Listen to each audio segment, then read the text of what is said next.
Some men bury their past so deep they almost forget who they used to be. Logan Hayes was one of them. Until the day a stranger's scream forced him to remember. He had spent 3 years pretending to be nobody. It took 40 seconds to prove he was wrong. If you've ever wondered what a man does when everything he's hiding collides with everything he's protecting, stay with me until the end. Drop a like and leave a comment with the city you're watching from. I want to see how far this story travels. The morning started the same way most of Logan Hayes' mornings started, with a broken alarm clock, a missing shoe, and a 7-year-old who refused to eat anything that wasn't shaped like a dinosaur. "Dad!" Ava's voice cut through the steam rising from the stovetop. She was sitting at the kitchen table in their apartment on West 47th, feet dangling off the edge of the chair, bowl of cereal untouched. "You put the wrong kind." Logan turned from the eggs. "It's the same cereal we always have." "It's not the dinosaur kind." He looked at the box. Blue label, blue text, cartoon elephant on the side. He had grabbed the wrong one at the corner store 2 nights ago and hadn't thought much of it. "It's the elephant kind," Ava clarified, as though that explained everything. "Elephants are good," Logan said. "Elephants are very big and very strong." "I don't want to eat something strong," she said, with the particular conviction of a child who has thought this through. "I want to eat something cute." He set a plate of scrambled eggs in front of her instead. She looked at them. He looked at her. Outside, the city was already awake. Trucks on the overpass, horns, somebody's radio, a dog that had been barking every morning since March. Logan had long since stopped hearing most of it. What he still heard was the smaller stuff, the way Ava's spoon hit the bowl when she finally gave up on arguing, the way she breathed when she was tired, little exhales through her nose, the specific creak of the third floorboard in the hallway when she walked to the bathroom at night, which always woke him before she got to his door. He noticed small things he had been trained to. The training was supposed to have stayed behind in another life. "We have to go by the jewelry store today," he said, scraping the pan, "after I drop you with Mrs. Campos." "Why the jewelry store?" "Because Mr. Hargrove wants to buy his wife something and he asked me to pick it up for him." He paused. "Don't ask me why he can't do it himself." "Why can't he do it himself?" Logan turned off the burner. "Get your backpack." Halt. Raymond Hargrove was the site foreman on the Meridian Tower renovation on South Michigan Avenue, which was the job Logan had been on for 6 weeks, and which, if it held together another 3 months, would cover rent through spring. Raymond was 61 years old, had bad knees, and had been married to the same woman for 34 years in a way that seemed to involve a constant state of low-level apology. His wife's birthday was Tuesday. He had written the order name and the store address on a Post-it note and pressed it into Logan's palm Friday afternoon like he was handing over classified documents. "Don't let them substitute the clasp," Raymond had said. "She'll know." Logan didn't know how she'd know. He didn't ask. The store was called Ellison and Vance, and it sat on Michigan Avenue between a high-end hotel and a restaurant with no sign on the door. Logan had walked past it plenty of times without ever looking twice. It was the kind of place that kept its front window mostly empty. One piece on a velvet stand, lit from above, enough to tell you the price without putting numbers on anything. He had parked 3 blocks north and walked down with Ava's hand in his, which meant walking slowly, because Ava stopped every 40 feet to investigate something. A pigeon with a damaged foot, a storm drain with interesting rust patterns, a man in a yellow coat who was eating a sandwich and appeared to Ava to be doing so incorrectly. "He's not going to share," Logan said, redirecting her. "I wasn't going to ask." She said it with dignity. The store had a heavy glass door with a brass handle, the kind that opened slower than expected. A small bell above it. Temperature controlled inside, the kind of cold that was polite rather than aggressive. 2 display cases ran along either wall. A woman behind the far counter looked up and performed a rapid, nearly invisible assessment of Logan. Worn work boots, Carhartt jacket with a torn pocket, a week of beard he hadn't gotten around to addressing, and then looked back down with a practiced neutrality that said, "We'll see." Logan was used to that. He had the Post-it in his pocket. He was here to pick up an order. He led Ava to the nearer display case, the one with bracelets, because it was something to do while he waited for the woman at the counter to finish with the customer ahead of him. Don't touch the glass, he said. Ava pressed her nose against the glass. Ava? She pulled back and left a small fog circle. Are those real diamonds? Some of them. They don't look different from the fake ones. No, Logan said. They usually don't. That was when the door opened. He noticed her the way he noticed most things, with a peripheral awareness that cataloged without staring. A woman, early 30s, dark coat, good shoes, carrying herself with the particular confidence of someone who expected the room to rearrange itself slightly when she entered. She had dark hair pulled back and a phone in her hand she wasn't looking at. She came in alone. She walked to the counter at the back, past the woman behind it, and went through the side door that Logan had clocked when he walked in, the one that probably led to the private consultation room. Staff knew her. That was the read. Or she came here often enough that the protocol was already established. Logan returned his attention to the display case. Ava had moved down along it, examining each piece with the focused scrutiny of a museum docent. Dad, she said quietly, this one has a crack. It's a setting. It's supposed to look like that. How do you know? Because it would cost more if it was broken. She considered this. That's weird. Yeah, Logan said. A lot of things are. What happened next took approximately 2 minutes and 40 seconds, though Logan would not be able to account for all of it the same way afterward. He heard the van first. A commercial panel van, large engine, braking harder than it needed to for a midday stop. He heard it because the sound was wrong, too abrupt, too close to the curb, not the rhythm of someone looking for parking. His body noted this before his mind finished the sentence. A door, heavy-soled boots on pavement, multiple sets, moving fast. Then the front door of Ellison and Vance swung open hard enough that the little bell didn't ring so much as clatter, and the first man through was already wearing a mask. There were 3 of them. 2 through the front, 1 held the door. The first 2 had weapons up before the door finished swinging. Short-barreled, suppressed, the kind of hardware that said this wasn't improvised. They were wearing dark jackets over body armor, which Logan could tell from the way the fabric sat across the chest. Their movements were deliberate, not panicked, not impulsive. This was not a crime of opportunity. On the floor, the first one said, calm voice, controlled. Everybody, right now, you move when we say you move. The woman behind the counter made a sound that was half scream, half exhale, and dropped. The customer who had been ahead of Logan went down on his knees with his hands up. Logan was already crouching, not because he'd been told to, but because he'd put himself between Ava and the nearest man in the first second, and crouching made him smaller, less visible, less of a problem. Down, he said to Ava very quietly. Flat on your stomach, don't look up. Dad, Ava. He said it once, the way that meant this was not a discussion. She went flat. Logan put his hand on her back and stayed low. He was close to the display case, pressed to it, angled so he could see both men without appearing to look. He catalogued. The man nearest the door, about 6'1", right-handed, muzzle discipline poor, kept sweeping left where there was nothing to sweep, nervous. The second man, shorter, heavier, moving toward the back counter with purpose. This one was the problem. Trained, or at least practiced. The third man was holding position at the entrance, half out the door. Lookout. Which meant they expected this to be fast. Fast meant they knew the layout. Fast meant they had a target. The second man went through the side door, the one that led to the private consultation room, the one the woman in the dark coat had gone through. Logan heard it, a raised voice, a sharp command, then the sound of something heavy being knocked over. The man at the door closest to Logan called out, "We clear back there?" A beat. Then the second man's voice. "Got one? Let's move." He came back through the side door with the woman from the dark coat, Vivian Sinclair, though Logan didn't know her name yet. And she was in front of him, his forearm across her throat, not cutting her airway but controlling her movement. Her jaw was set. She wasn't screaming. She was scanning the room, measuring exits and angles the same way Logan was, which he noted with a detached kind of clarity. This one had trained herself not to panic. That was something.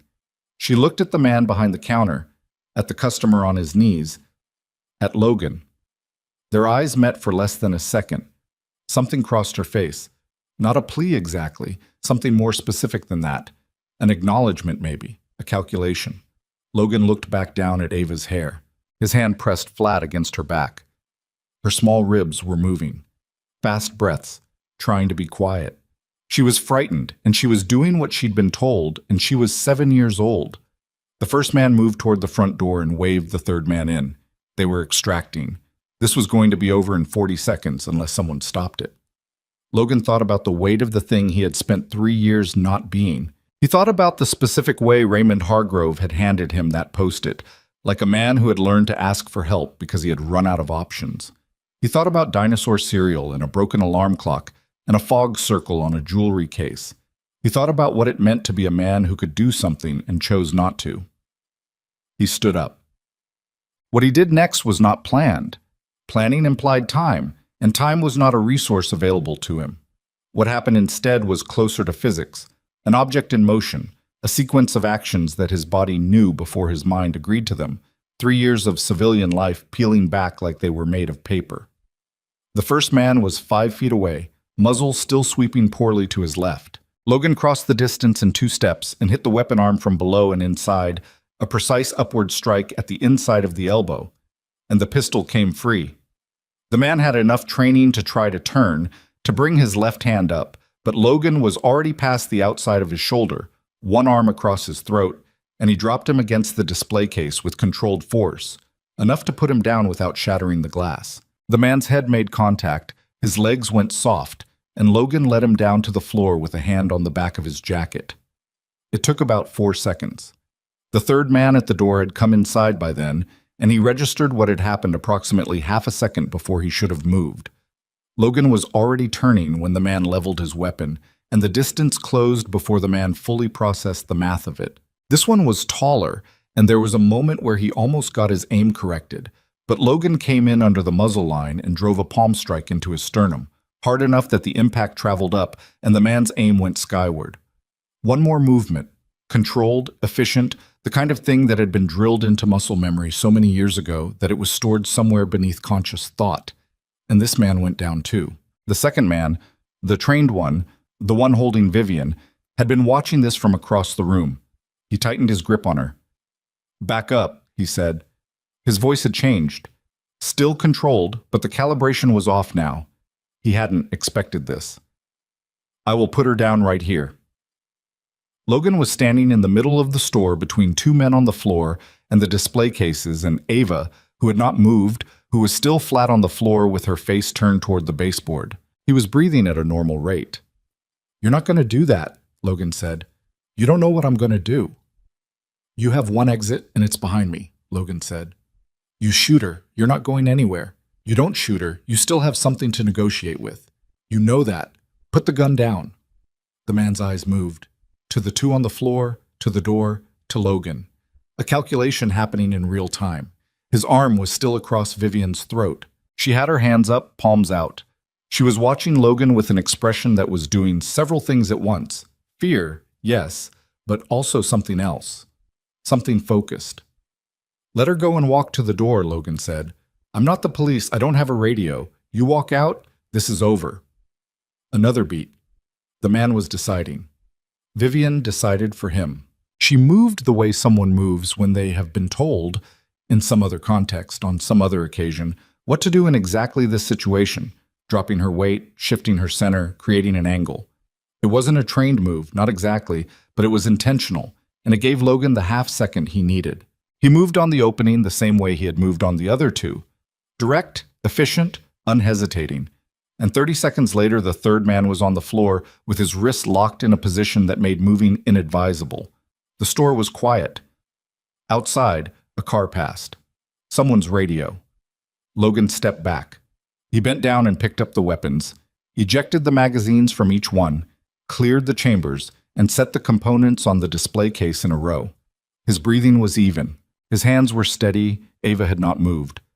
"Ava," he said, "you can get up now." She pushed herself up slowly, her hair falling in front of her face. She looked at the men on the floor. She looked at Logan. She looked at the woman in the dark coat who was standing in the middle of the store with one hand at her throat and the other pressed flat against her own chest, catching her breath. "Are you okay?" Ava asked her. Vivian Sinclair looked down at the girl. Her mouth opened slightly. She stopped, started again. Yes, she said. I think so. Good, Ava said, in the tone of a child who has made a decision about a situation and is now prepared to move on from it. She turned to Logan. Can we get Mr. Hargrove's present? Now. The police arrived 11 minutes later. Logan had called it in himself, brief, specific, no extra information, and spent the intervening time with his back to the wall beside the entrance, watching the three men. The woman behind the counter had come out from wherever she'd gone and was sitting on the floor near the back with a phone pressed to her ear. The customer who'd been ahead of Logan had gotten up off his knees, stood near the center of the room for a while looking stunned, then sat down again. Nobody seemed to know what to do with Logan. Vivian Sinclair did not sit down. She stood across the store from him with her arms crossed and her coat slightly off one shoulder and watched him with an expression he couldn't read completely. She had composed herself inside of 3 minutes, color back, breathing normal, posture recalibrated. She looked like someone who had decided to treat this as data rather than trauma, at least for now. At some point, Ava had gotten tired of standing and had sat down beside the nearest display case with her back against it, and was now watching the men on the floor with the detached interest of someone watching a documentary. She's yours? Vivian said, across the room, not quite a question. Yes, Logan said. How old? 7. Vivian looked at Ava, who looked back at her without particular concern. You were armed, Vivian said.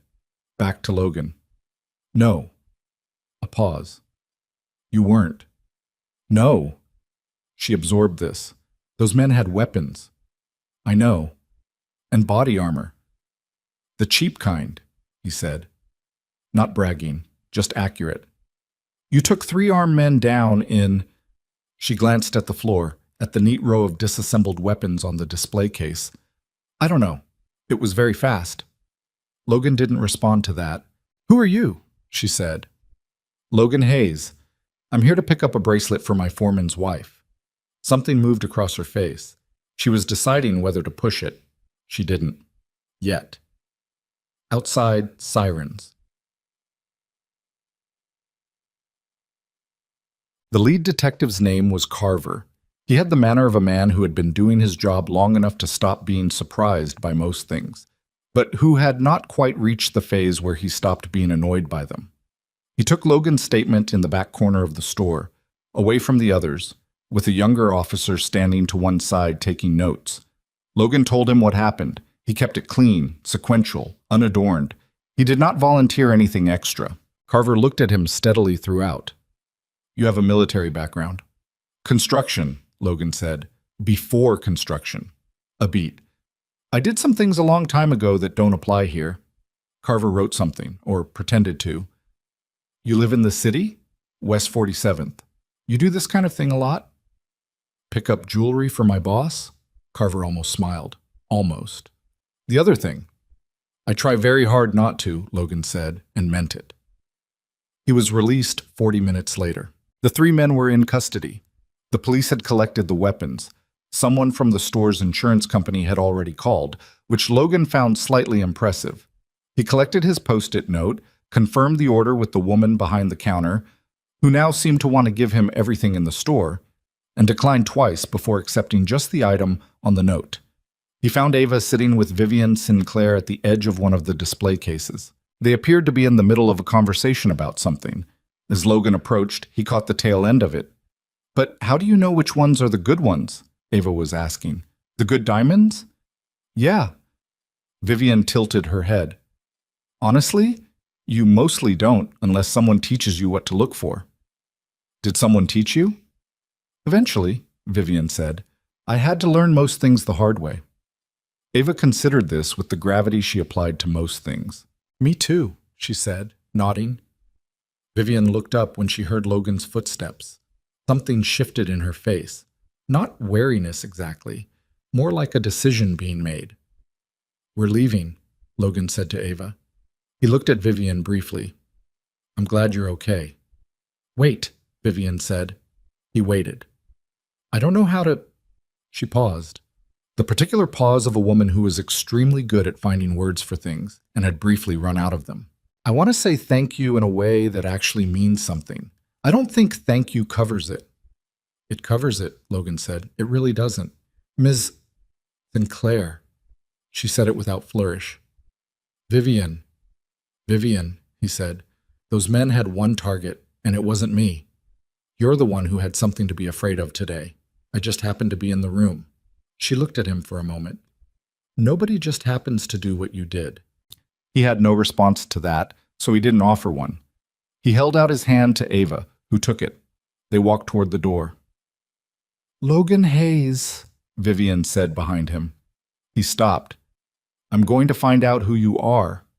He turned halfway. I'm a construction worker. It's not a mystery. She was watching him with an expression that was both certain and measuring. It is, she said, but I'll figure it out. Quote. He didn't think about her on the drive back. He told himself that, and then spent most of the drive back thinking about her, not in the way that might have been simpler, not with any particular awareness of the dark coat, or the voice, or the way she had moved when she'd given him the opening. He thought about her the way he thought about things that didn't fit into the structure of his life. With a low-level attention, a background process, something the trained part of his brain filed away without his consent. He dropped off the bracelet with Raymond, who wanted to know what had taken so long, and who then stood in the parking lot holding a small velvet bag and listening to Logan's edited version of events with an expression of progressive and genuine alarm. You took them down, Raymond said. This was not a question. 3 of them, Ava confirmed helpfully. Raymond looked at her. He looked at Logan. He opened and closed his mouth. The bracelet's right, Logan said. Correct clasp. He left Raymond standing in the parking lot. That evening, he made a dinner. Spaghetti with the jarred sauce Ava preferred to anything he made from scratch, which was a fact he had made peace with. And they sat at the kitchen table together in the specific kind of comfortable quiet that had become the texture of their lives. Ava ate with the focused efficiency she brought to most meals. Logan ate less. He was somewhere else, partly. Dad? She said, without looking up. Yeah. Were you scared today? He thought about it. The honest answer was that fear wasn't quite the right category for what he had felt, or rather, what he had not felt, in those 40 seconds. There had been something that might be called heightened, a narrowing of attention, a clarity. But fear was something he experienced in other contexts. When Ava's temperature spiked at 2 in the morning and the pharmacy was closed. When the job site nearly cut hours in November and he'd done the math on the rent 6 times without the numbers improving. A little, he said, because it was truer than saying no and gentler than explaining the rest. Ava nodded. Me too, she said. But you were fast. You stayed down, he said. That was the important part. She seemed to accept this.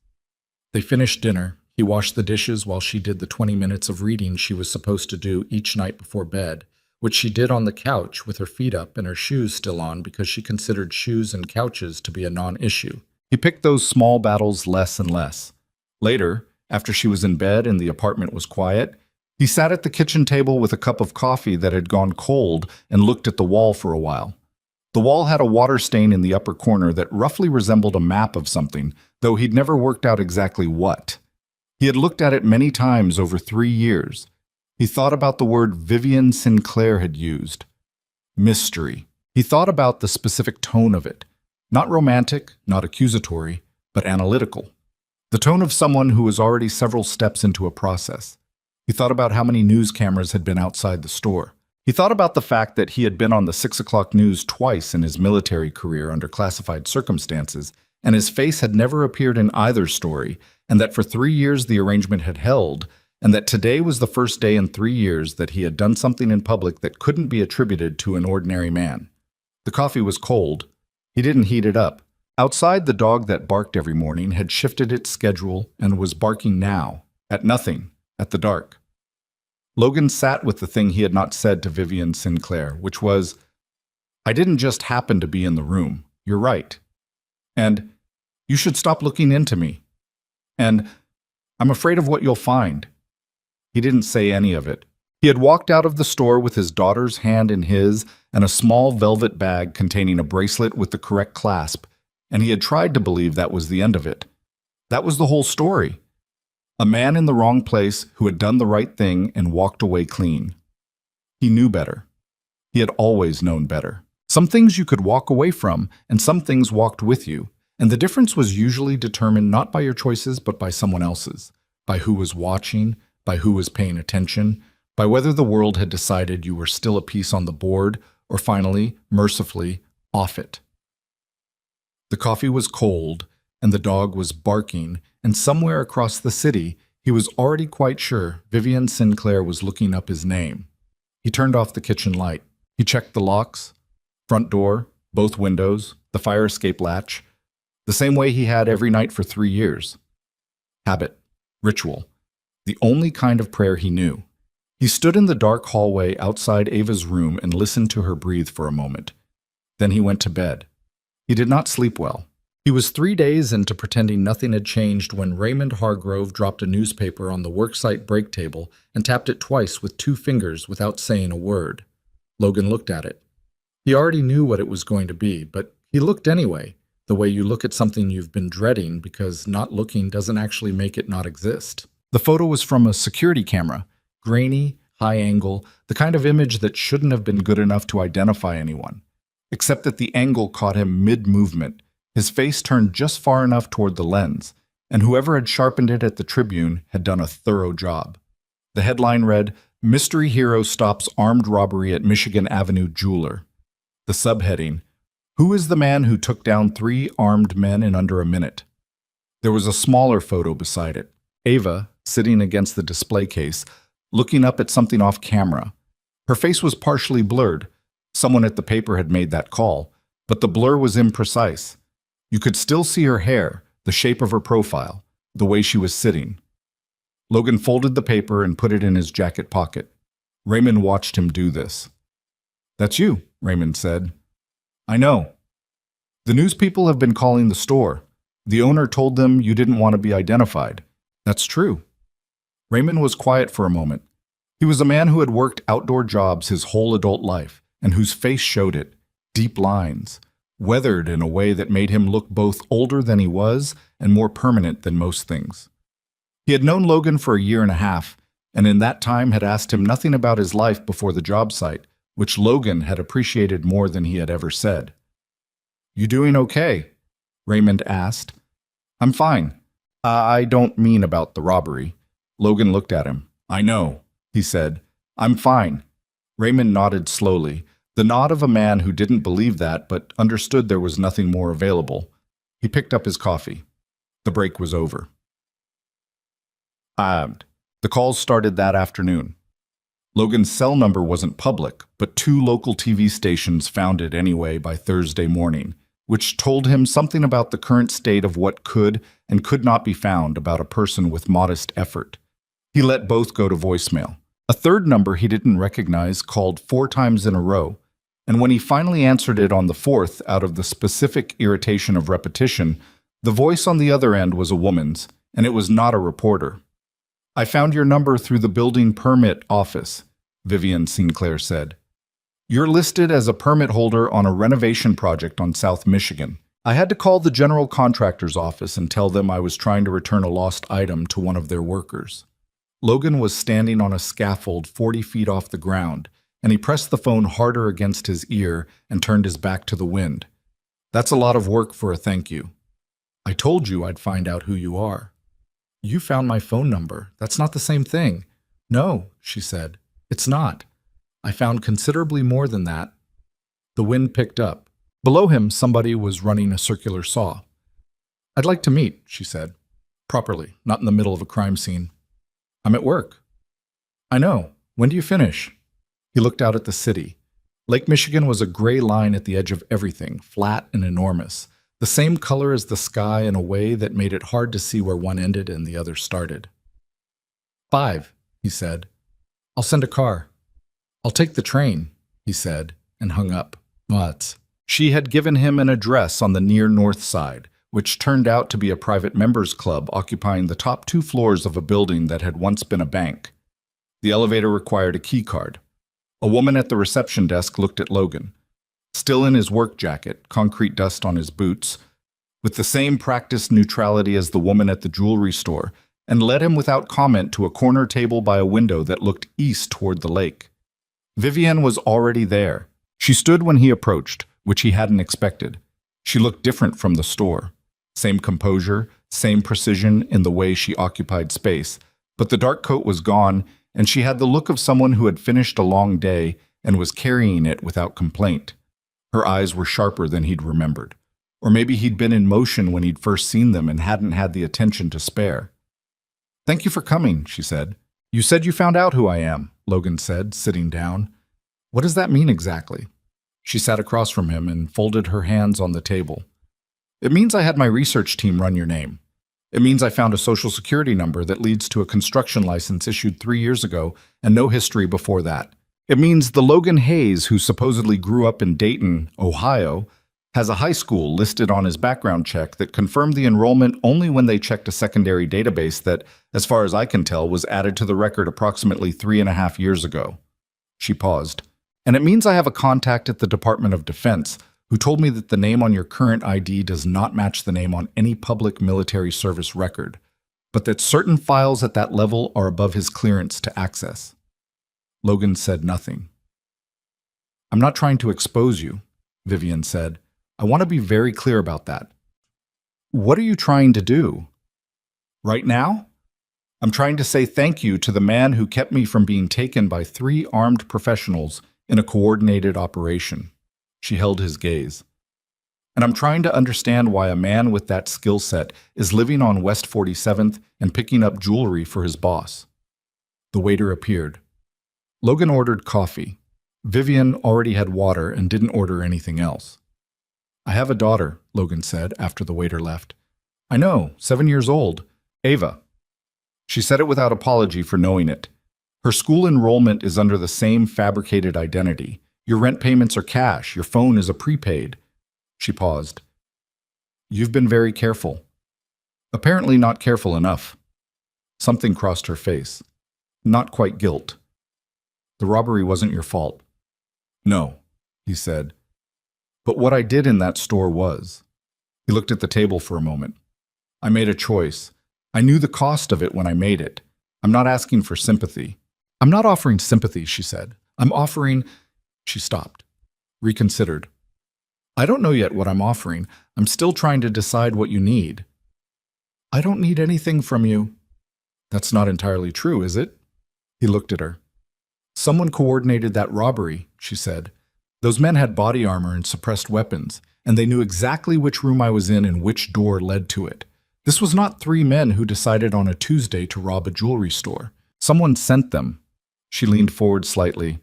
"And now your face is in the Tribune and on 4 news websites and 2 local television segments, and whatever you were hiding from, whoever you were hiding from, knows exactly where you are." The coffee arrived. Logan wrapped both hands around the cup. "You don't know what you're getting into," he said. "Probably not," she said. "I tend to get into things anyway." "That's not a virtue in this situation. It's gotten me this far," she said. And there was something underneath it, not quite bitterness, but the memory of cost. She had paid for things.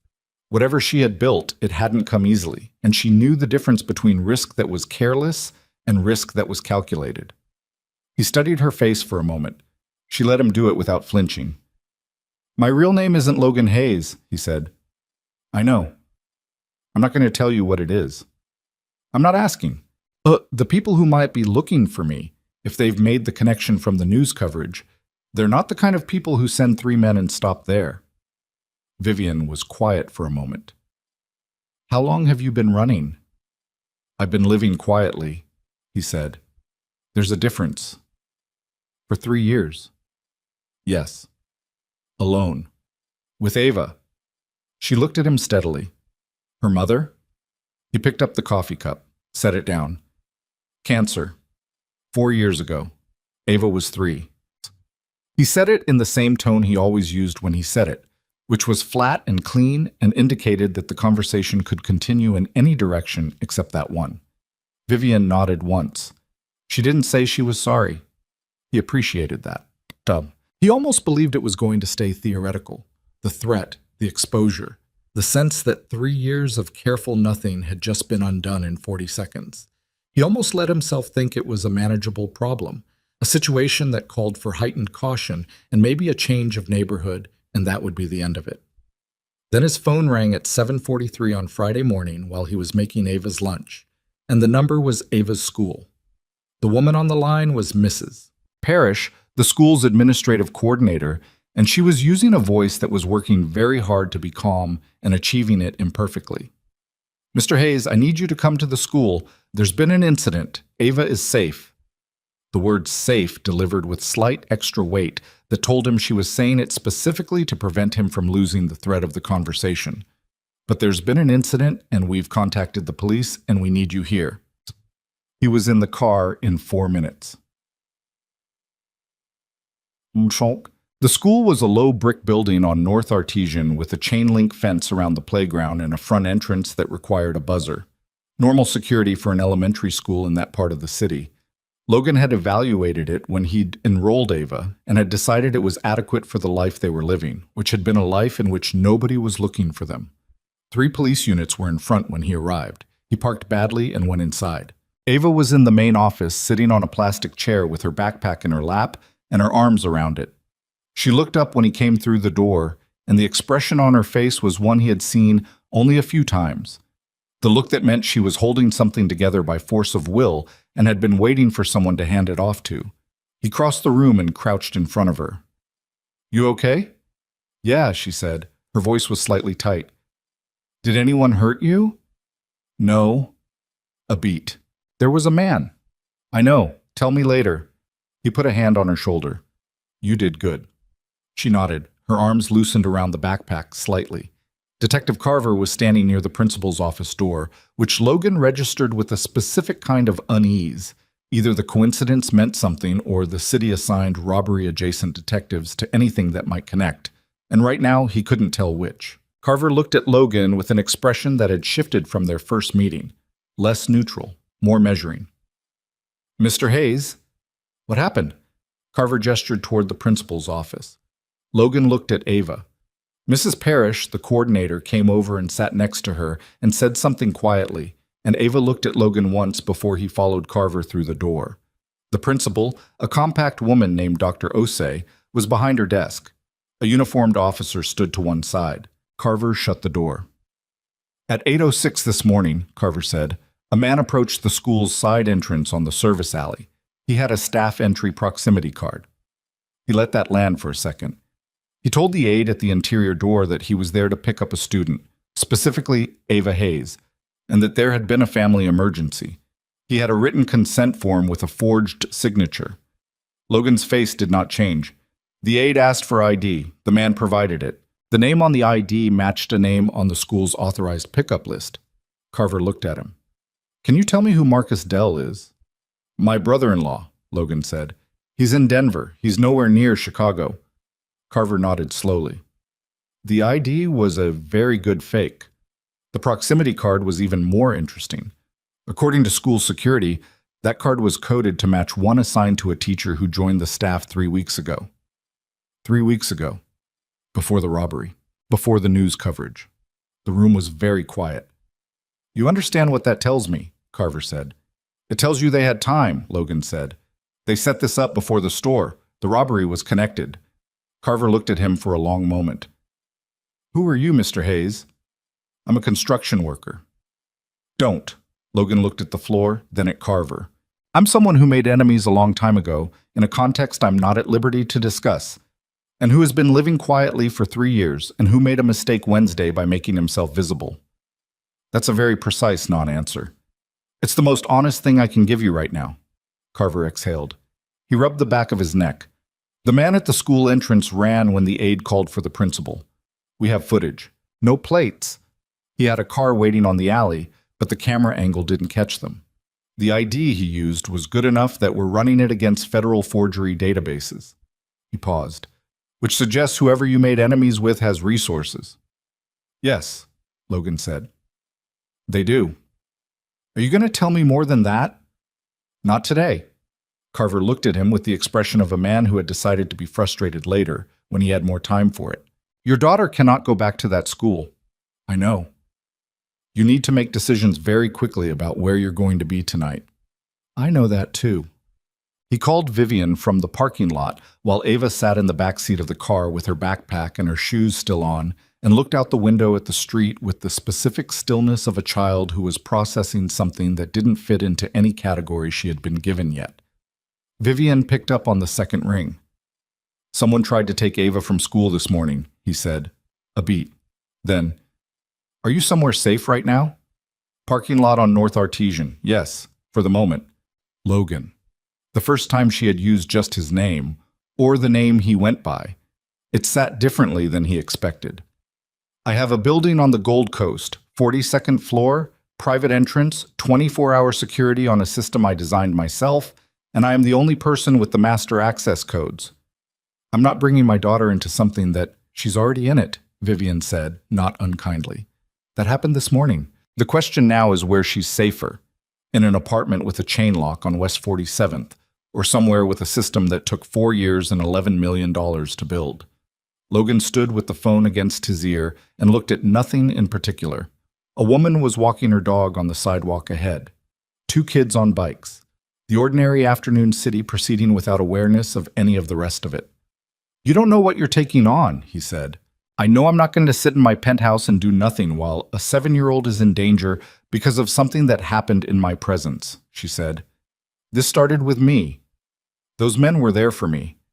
Whatever thread connects them to whoever is looking for you, it runs through me whether I acknowledge it or not. He didn't answer immediately. He was doing the math that he'd been doing since he stood in front of Carver and understood what a proximity card issued 3 weeks ago meant. 3 weeks ago, nobody should have known where Ava went to school. Nobody should have had time to get a man placed near the facility to fabricate documents, to arrange the jewelry store operation and a school extraction simultaneously. This was not reactive. This was not someone who had seen the news and improvised. This was someone who had been watching him already, which meant the jewelry store hadn't exposed him. The jewelry store had been a test, or a trap, or both. He opened the car door and sat in the driver's seat. Ava looked at him in the rearview mirror. Where are we going? She asked. He thought of the apartment on West 47th, the chain lock, the water stain on the wall that looked like a map, the third floorboard that creaked. Somewhere different, he said, for a little while. Different like an adventure? Different like necessary. She seemed to consider whether that was satisfying. She looked out the window again.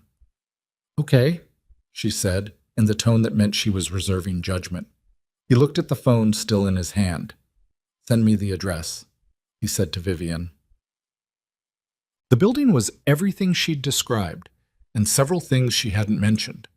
The lobby alone was enough to make Ava stop walking and stand with her mouth open for 3 seconds before she recovered her composure. The elevator moved smoothly enough that you felt it mostly in your ears. The door to the penthouse required a biometric scan and a code, which Vivian entered herself. Inside, the city spread out in every direction. Floor-to-ceiling glass on the north and east walls, the lake enormous and present in a way it never was from street level, lit now by the low afternoon sun that made the water look almost warm. Ava walked slowly to the glass and pressed her forehead against it. I can see everything, she said. Just about, Vivian said. Logan stood inside the entrance and did the thing he always did in new spaces, the inventory that happened before he could stop it. Entry points, sight lines, exits, blind spots. The penthouse had 2 stairwell accesses and 1 elevator, which meant choke points at each. The external glass was the kind that didn't open from inside. Solid thermal pane. Good and bad. No one was coming through the windows. But if you needed to leave fast, there were 3 ways out, and all of them were vertical. Security team, he said.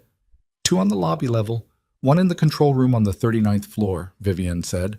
All vetted personally. I have files on each of them if you want to look. I'll want to look. I thought you would. She moved toward the kitchen. Are you hungry? No. She opened the refrigerator anyway. Ava? Ava, still at the window, said, Do you have dinosaur cereal? Vivian looked at Logan over the refrigerator door with an expression that was trying not to be amused. She's very specific about cereal, Logan said. I can work with that, Vivian said.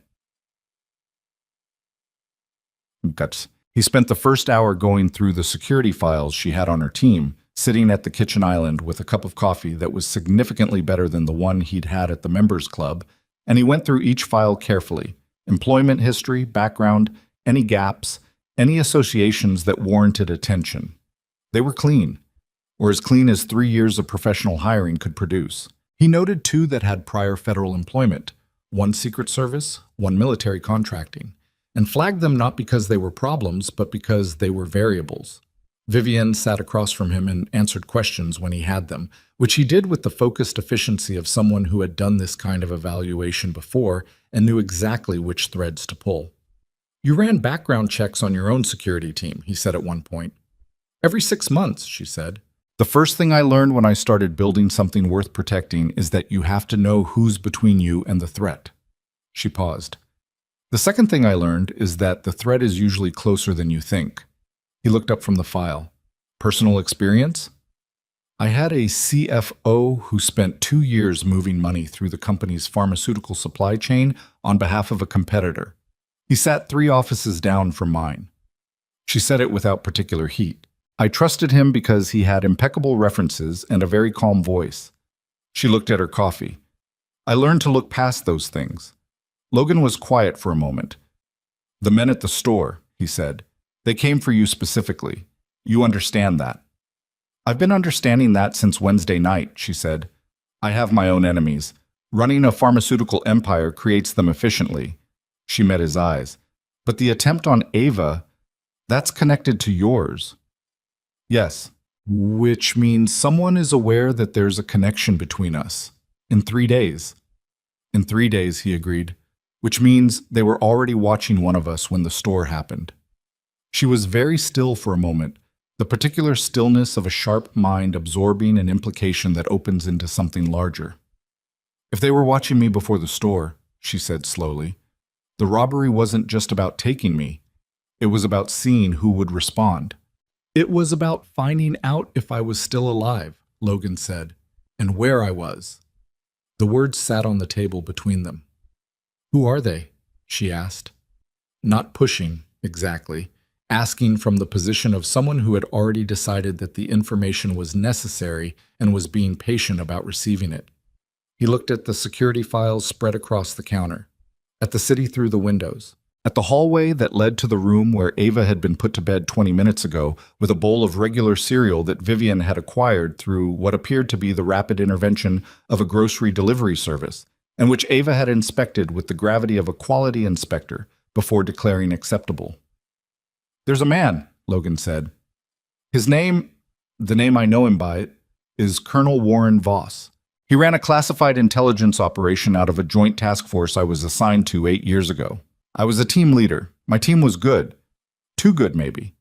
We got into spaces that we weren't supposed to be in, saw things that were supposed to be compartmented, and we started to understand that the compartmentalization wasn't about national security." He stopped. "It was about covering a network. Contractors, foreign assets, payments moving through military channels. Voss was the center of it." He looked at the table. "When I tried to report it, the report disappeared. When 2 members of my team tried to corroborate it, one of them ended up dead in what was filed as a training accident, and the other one disappeared into a psychiatric hold that lasted until he recanted." Vivian had not moved. "And me," Logan said. "I was given a choice between a court-martial on charges that were entirely fabricated, things I didn't do, dates I could prove I was elsewhere, and a quiet disappearance.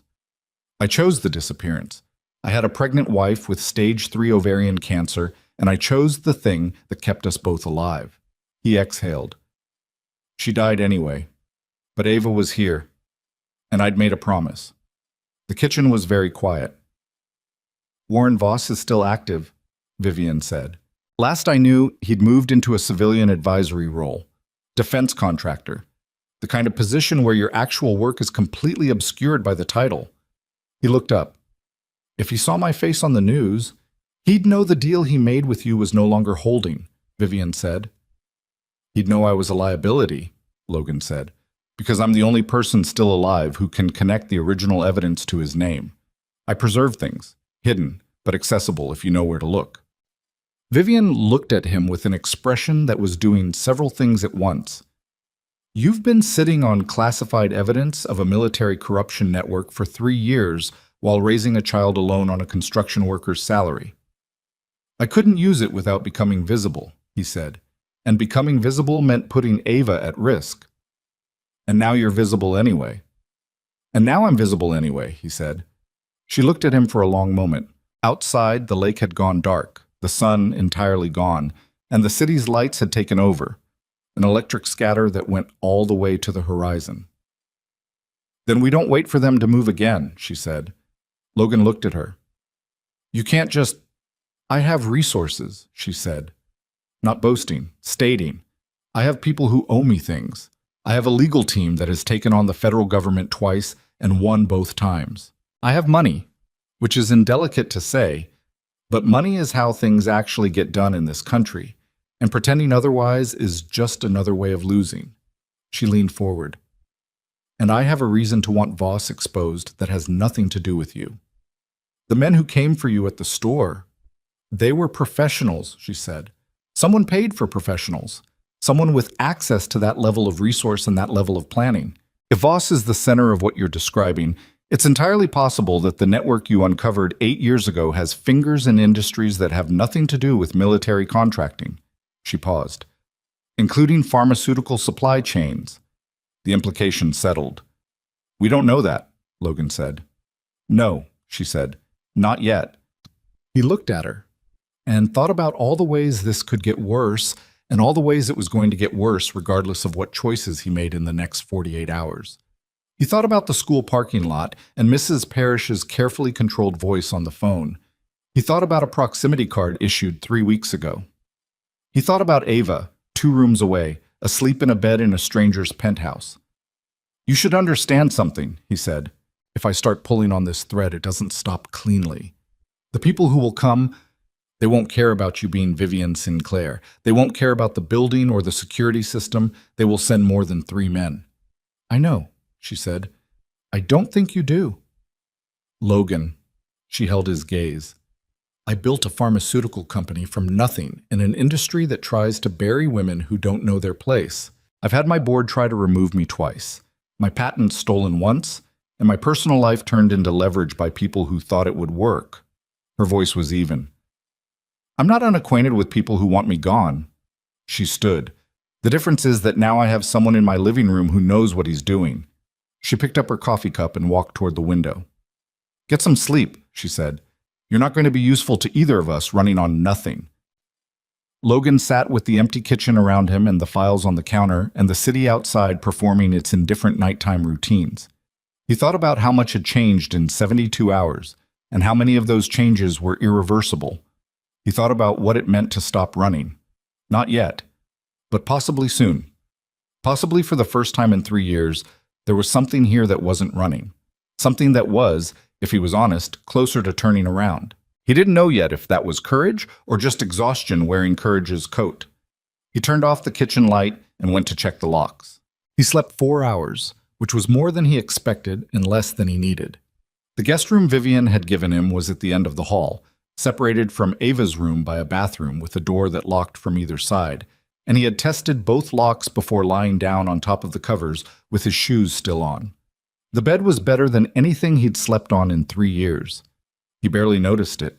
He was too busy listening to the building, the particular acoustics of a 42nd floor that was different from street level in ways that took his ears time to calibrate. Elevators hummed below. The glass contracted in the cold. Wind moved against the exterior in low frequencies you felt more than heard. He got up at 4:30 and went through the penthouse in the dark. Not because he heard anything, because not checking was impossible. The living room was empty. The kitchen was empty. The east-facing windows showed the lake as a black absence beyond the city lights. He stood at the window for a moment and thought about the files on the counter, still spread from last night, and about Warren Voss, and about the specific mechanics of what Voss would do now that he knew Logan was alive and locatable. Voss was not impulsive. He never had been. He was the kind of man who planned sequentially, and who, when a plan was interrupted, began a new plan from the next logical step, rather than reacting with anger. The jewelry store had been interrupted. The school attempt had been interrupted. He would not see these as failures. He would see them as information. What Voss now knew, Logan was in Chicago. Logan had a daughter. Logan had, in the space of 72 hours, made contact with Vivian Sinclair and was likely inside her building. The exposure of his face on the news was no longer the problem. The problem was that Logan had stopped running and Voss was very good at hitting stationary targets. Logan went back to the guest room and sat on the edge of the bed and thought about this until 5:15 when he heard Ava's door open and the specific soft-footed walk that meant she was navigating in the dark without turning on the lights, which was a thing she did because she had decided that turning on lights at night was for people who hadn't gotten used to the dark. She appeared in his doorway. "I'm awake," he said, before she had to ask. She came and sat beside him on the edge of the bed, her shoulder against his arm, her feet dangling. She was wearing the socks with the avocados on them that she wore exclusively as sleepwear because she had decided they were pajama socks and not daytime socks, a distinction that was absolute and non-negotiable.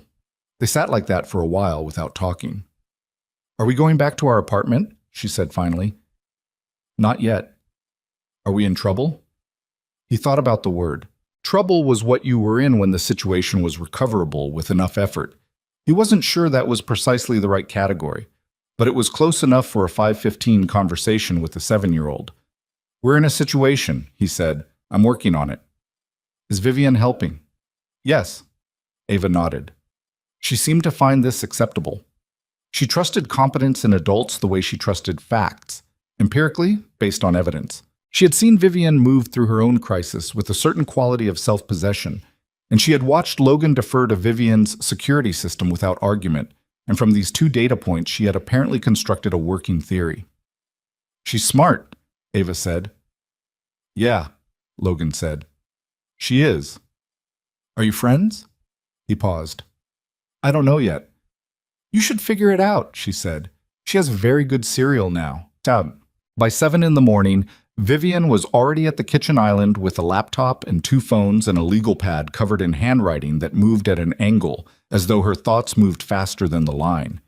She was in a gray pullover and her hair was down, which changed her face in a way Logan registered and then didn't examine further. She looked up when he came out. "Coffee," she said and pointed without looking up from the screen. He poured a cup and stood at the counter opposite her. "How long have you been up?" "Since 3:30. She turned the legal pad toward him without preamble. "These are the pharmaceutical contracts I know about. 3 government supply deals through a defense-adjacent procurement channel. The same channel 2 times. She pointed to a line. "This contractor, Meridian Defense Solutions. They appear in 2 of my blocked bids over the past 18 months. I didn't think much of it then because losing government bids is normal and the reasons are usually financial, but last night I pulled the corporate registration." She looked up at him. "Meridian Defense Solutions shares a registered agent with a holding company called Kessler Group. Kessler Group is the parent of a private intelligence contractor that was cited, unnamed, in a congressional audit 2 years ago for irregular payment processing through military logistics networks." "What?" Logan was very still. "You've heard of Kessler Group," she said. It was not a question. "Voss moved to Kessler 8 months after I disappeared," Logan said. "I tracked it from a distance. He's their chief strategy officer." Vivian closed the laptop. "So the men who came to the store for me were connected to the same network that's been blocking my government contracts and trying to acquire access to my pharmaceutical supply chain for 2 years. But she said it with the particular flatness of someone who has just had a suspicion confirmed and is deciding how angry to be about it. "They want your distribution network," Logan said. "A pharmaceutical supply chain at the scale of yours. You can move product through it that has nothing to do with medicine. The logistics infrastructure, the customs relationships, the government contracts that don't get inspected the same way." He looked at her. "That's not a coincidence. They've been building toward your company for a while." "And the robbery," Vivian said, "was supposed to look like an unrelated crime. Take you, apply pressure, get access. Or if you didn't cooperate, remove you and install someone more amenable to the arrangement." He set down the coffee cup. "Except I was in the room." "And now they know you're alive. And you know about Kessler, and I know about Kessler," Vivian said. "Which makes both of us problems that need to be resolved before we can use what we know." The building was quiet around them. 42 floors below, Chicago was moving through its morning with complete indifference to all of this. "I need to make a call," Logan said. "There's a man, retired now, Brigadier General Marcus Webb. He was my commanding officer before Voss. He's the one who told me to run when the charges appeared. He gave me the documentation I needed to set up the cover identity. He's been quiet for 3 years because he had nothing to move with." He paused. "He might have something now." Vivian's expression was careful. "Can you trust him?" "I trusted him with my daughter's life when she was 3 months old and her mother was dying," Logan said. "Yes." He made the call from the building's rooftop terrace, which required a separate key card, and which was, at 7:45 on a November morning, empty and bitterly cold, and therefore exactly the level of private he needed. Webb picked up on the third ring with the voice of a man who had been awake for hours and was not surprised by the call. "I saw the news," Webb said before Logan spoke. "I know. Are you secure?" "For now, Vivian Sinclair's building, Gold Coast." A pause. "Sinclair Pharmaceutical." "Yes. That's either very smart or very complicated." "Both," Logan said. "Voss has a connection to her company. I need you to tell me what you have on Kessler Group." Webb was quiet for several seconds, long enough that Logan could hear traffic on whatever street he was near, which meant he was outside too, which meant he had been expecting exactly this kind of call and had taken himself somewhere he could speak freely. "I've been building a file for 2 years," Webb said finally. "Carefully, through channels that don't connect back to me directly. I have payment records. I have communication logs between Kessler and 3 former intelligence officers whose names you'll recognize. I have a sworn statement from a signals analyst who was on your task force and who recanted under duress 3 years ago and has been willing to put it back on the record for the last 8 months. He paused. "I've been waiting for the right moment to move, because if we move wrong, Voss has enough protection that it all gets buried and everyone involved ends up in a situation I can't recover them from." "We don't have the luxury of waiting for the right moment anymore," Logan said. "He's already made a move on the daughter." Another pause. Longer. "Is she okay?" "Yes. They didn't get to her, but they were inside her school's security system 3 weeks ago. This was planned before the store, before I was visible." "Which means he had eyes on you already," Webb said. "Or on Sinclair, and I walked into his field of vision." "Either way, you're past the containment phase," Webb said. He sounded like a man making a decision he had been turning over for a long time. "I can be in Chicago by tonight. I have a contact at the Tribune, not a reporter, the paper's legal counsel, who has an interest in this story that goes beyond journalism. And I have a relationship with the Deputy Inspector General's office that I've kept deliberately warm for 18 months. How long to move the file into a position where it can't be suppressed? If everything holds together, 48 hours to get the evidence into the right hand simultaneously. The key is simultaneous. The moment one office has it, Voss's people will try to move on the others. We have to hit multiple points at the same time." He won't wait 48 hours, Logan said. "He knows where I am now." "Then we make the 48 hours survivable," Webb said. "I'll call you when I land." Logan stood on the rooftop with the wind coming off the lake, at a temperature that had no patience for November, and looked at the city spread below him. The grit of it, the gray of the water, the absurd persistent height of the buildings against a sky that was the color of old concrete. He had spent 3 years making himself small in this city, occupying its margins, trying to exist in a way that cast no shadow. He thought about what it felt like to cast a shadow again, whether it felt like reclaiming something or just making yourself a target. He went back inside. The attack came at 11:17 that night, not because Voss was impulsive, because he had calculated exactly what 48 hours meant and had decided not to give Logan those 48 hours. The first indicator was the security system. Vivian's control room on the 39th floor was staffed overnight by a man named Garrett, the former Secret Service agent Logan had flagged as a variable. And at 11:14, he called up to the penthouse line and said, in a voice that was working too hard at neutral, "Mr. Sinclair, I'm showing an anomaly on the east stairwell camera. Probably a technical fault. I'm going to step out and check the junction box." Logan was in the kitchen when the call came through on the apartment's intercom. He heard it because Vivian had it on speaker while she worked. He was across the room before the call disconnected. "Don't let him leave the control room," he said. Vivienne looked at him. "Call him back. Tell him to stay in the room and lock the door." He was already moving toward the front entrance, running his own calculation. An anomaly on the east stairwell camera at 11:14. A staff member being drawn out of the control room. These were not coincidences happening in sequence. They were a sequence happening with intent. "Garrett," Vivienne said into the intercom, "stay in the control room. Lock the door." A beat. Then Garrett's voice. "Miss Sinclair, it's probably just—" "Lock the door, Garrett."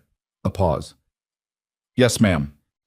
Logan had already moved to the hall closet where, over the previous 14 hours, he had quietly relocated certain items from the building's maintenance level that Vivienne's security team kept for emergencies. A decision he had made without asking permission, and which Vivienne had noticed and not objected to. He did an inventory that took 4 seconds. He came back to the living room. "How many stairwells?" he said. "East and west," Vivienne said. She was standing now. "And the elevator." "Elevator is a kill box. Don't use it." He looked at her. "Where's Ava?" "Asleep." "Get her. Bring her to the kitchen. Stay away from the windows." Vivienne moved without hesitation, which he noted because it mattered, in a situation that was about to move fast. The difference between someone who argued about instructions and someone who executed them was sometimes the difference between outcomes. He went to the east stairwell door, the one inside the penthouse that led to the private roof access, and put his hand flat against it and listened. Building acoustics were their own language, and he had spent the previous 24 hours learning this building's specific dialect. What he heard now was the stairwell absorbing sound differently than it had absorbed it yesterday.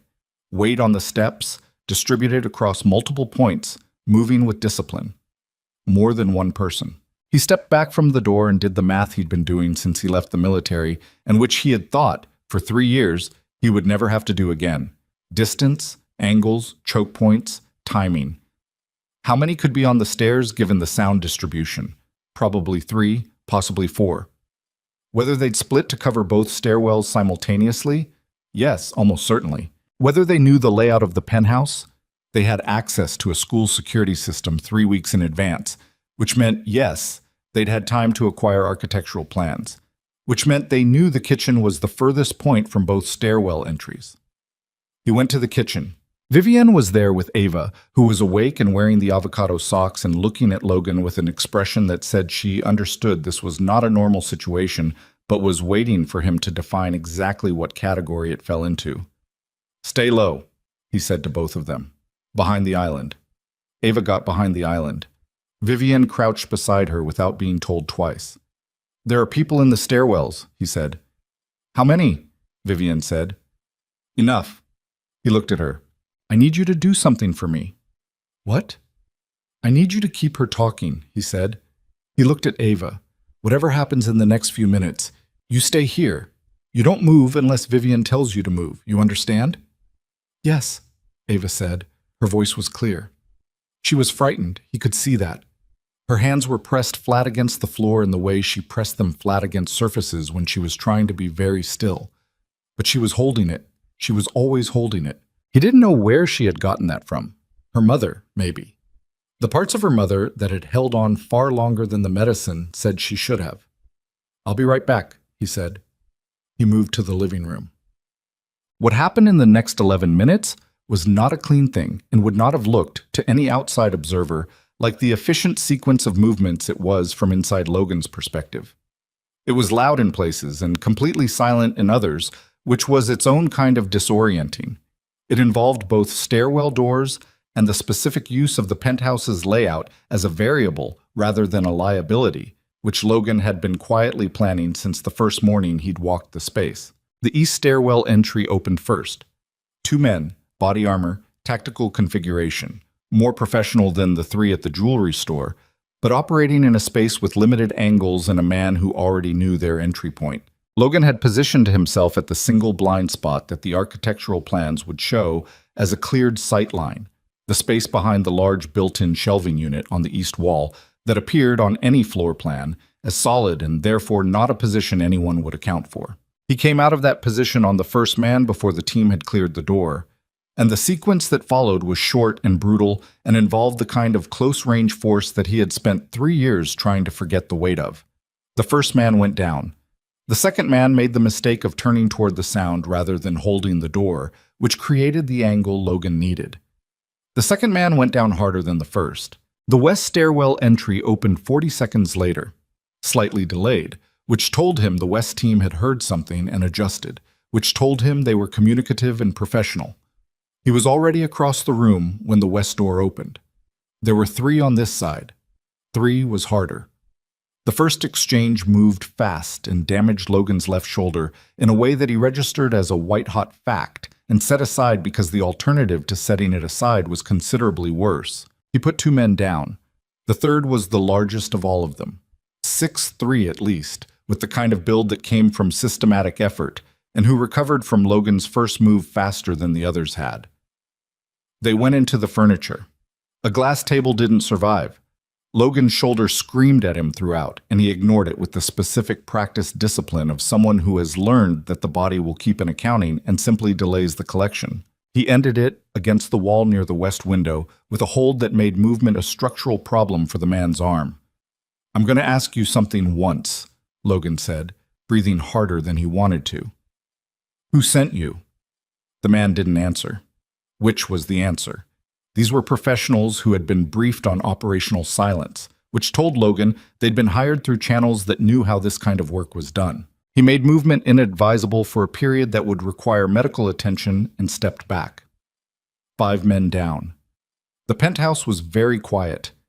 He stood in the wreckage of Vivian's living room, the glass table, an overturned chair, 2 weapons on the floor that he had cleared, and breathed through the shoulder and cataloged the damage to himself with the detachment of a man filling out a form. The shoulder was bad, but not structural. A cut above his left eye that he hadn't noticed acquiring was dripping into his peripheral vision in a way that was annoying rather than critical.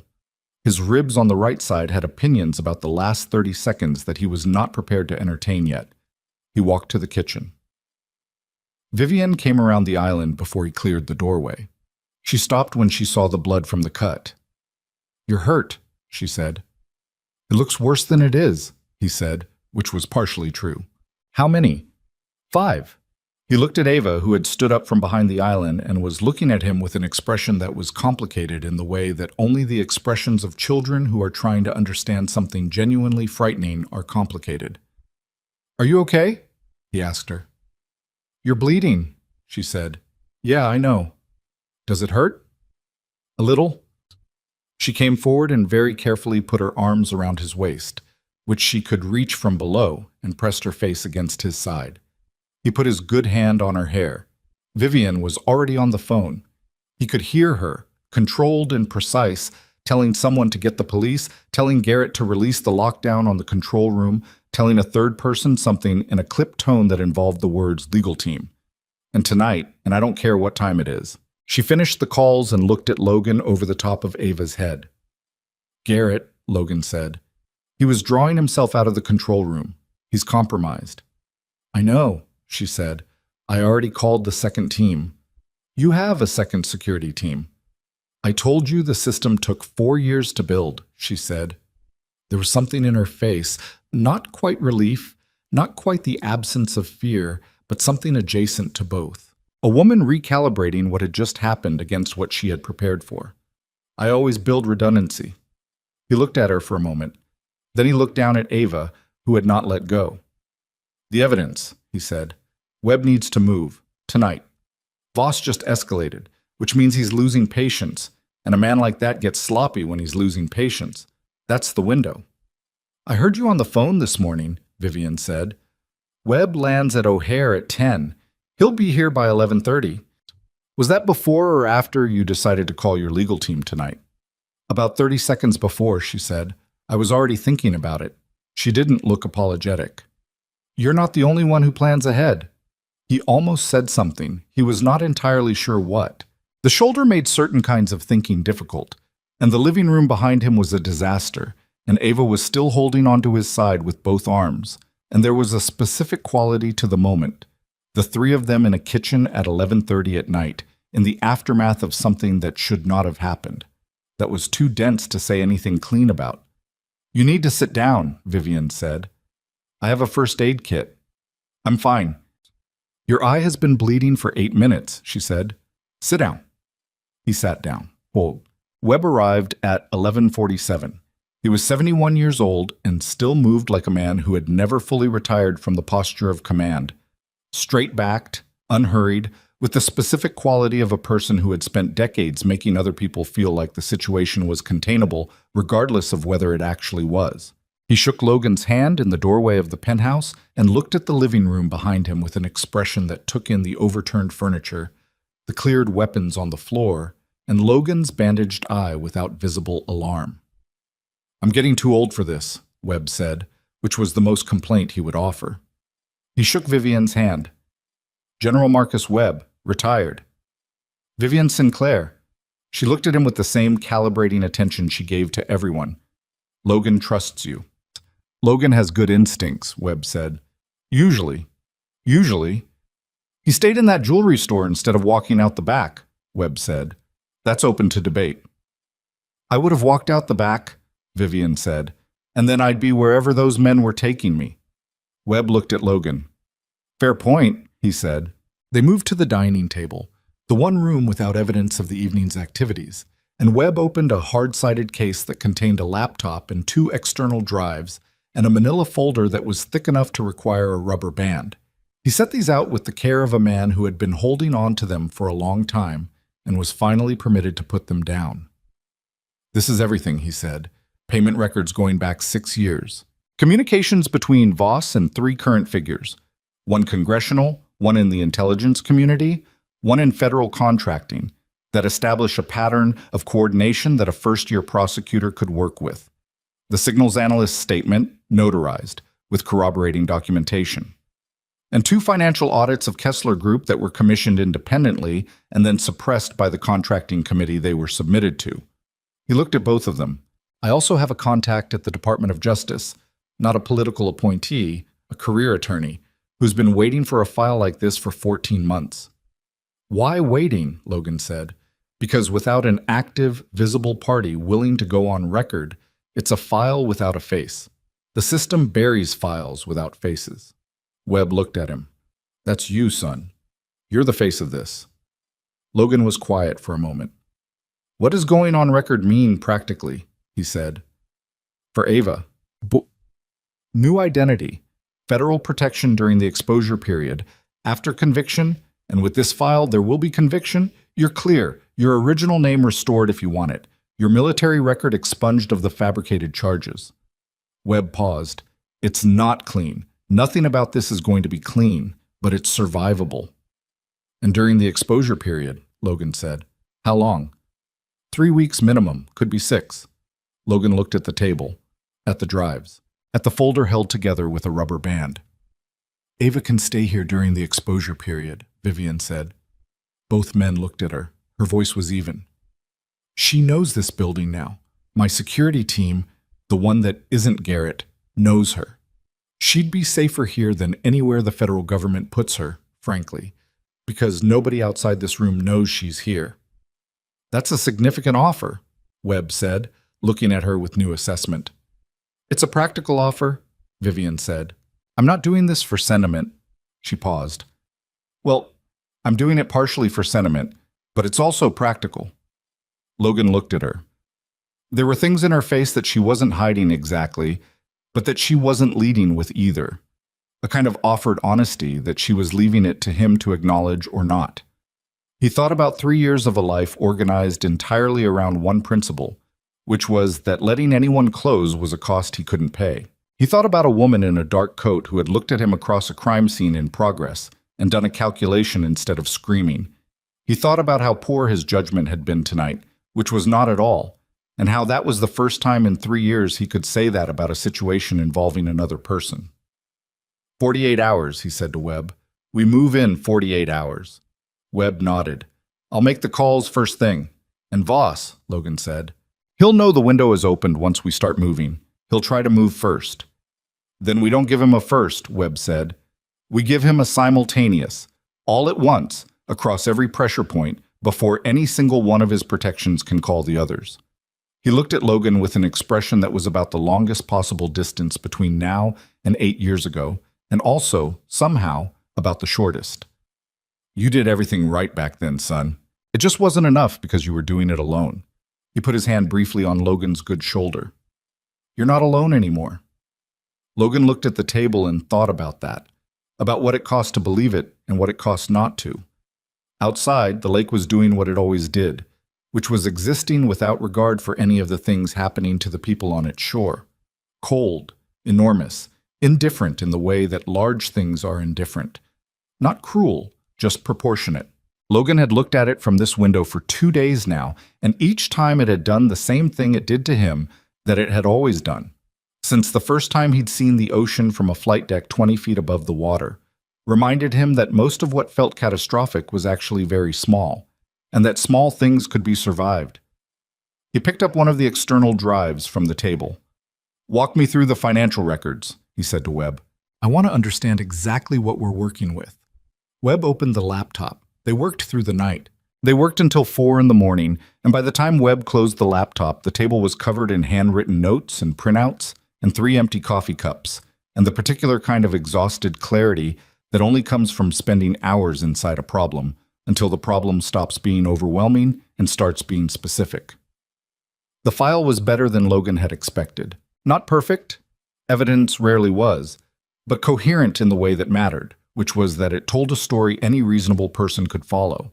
Payment records that moved through 4 shell companies before landing in accounts connected to Voss's personal financial network. Communication logs, emails, encrypted messages that had been recovered through a signals intercept Webb's contact had preserved that showed coordination between Voss and a congressman named Gerald Hatch, who sat on the Armed Services Committee and who had, for 6 years, ensured that Kessler Group's contracts were never subjected to the level of oversight they warranted. A federal procurement officer named Sandra Lyle, who had approved 11 contracts totaling $400 million over 4 years, while receiving payments through a consulting firm that existed on paper only. And the statement from the signals analyst, his name was Danny Reyes, 29 years old when Logan's team had found the first irregularities, 37 now, and living in Portland under a name that was nearly his own, who had recanted under duress in year 1 and had been carrying the weight of that recantation ever since, and who had put his original account back on paper with the specific exhausted relief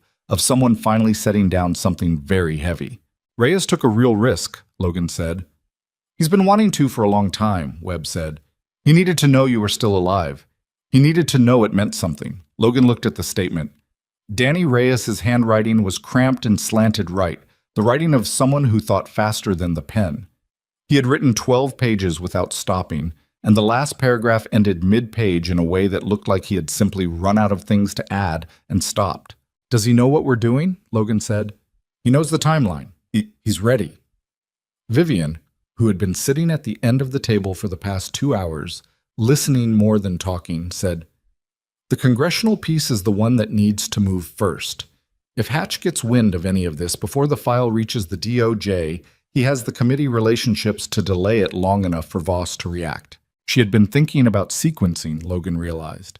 Not the legal architecture, which was Webb's domain, but the political mechanics, the pressure points. Hatch needs to be the last person who knows we're moving and the first person who loses his protection. The moment the DOJ has the file and the Tribune's legal counsel has the financial records, and the Inspector General's office has the procurement documentation, Hatch's ability to intervene is gone. Webb looked at her with the expression he'd been wearing since she'd started talking 2 hours ago, which was the expression of a man updating his assessment in real time. You've done this before. Not this exactly, she said, but I've moved against a board that had congressional relationships. The mechanics aren't different. You remove the protection before you make the move visible. The problem is the timing, Logan said. Simultaneous delivery to 3 separate offices in 2 cities. DOJ is Washington, the Inspector General is Pentagon adjacent, the Tribune Council is here. We need people we trust at each point. I have the Tribune covered, Vivian said. My general counsel has a relationship with their legal team. I also have a former federal prosecutor on my board who practiced at the DOJ's criminal division for 11 years. She can walk the file in personally. Logan looked at her. I made some calls last night, she said without apology, while you were sleeping. I slept 4 hours. I made a lot of calls, she said. Webb made a sound that was close to a laugh. She's better organized than half the officers I served with, he said to Logan. Don't tell her that, Logan said. Why not? She'll start giving orders.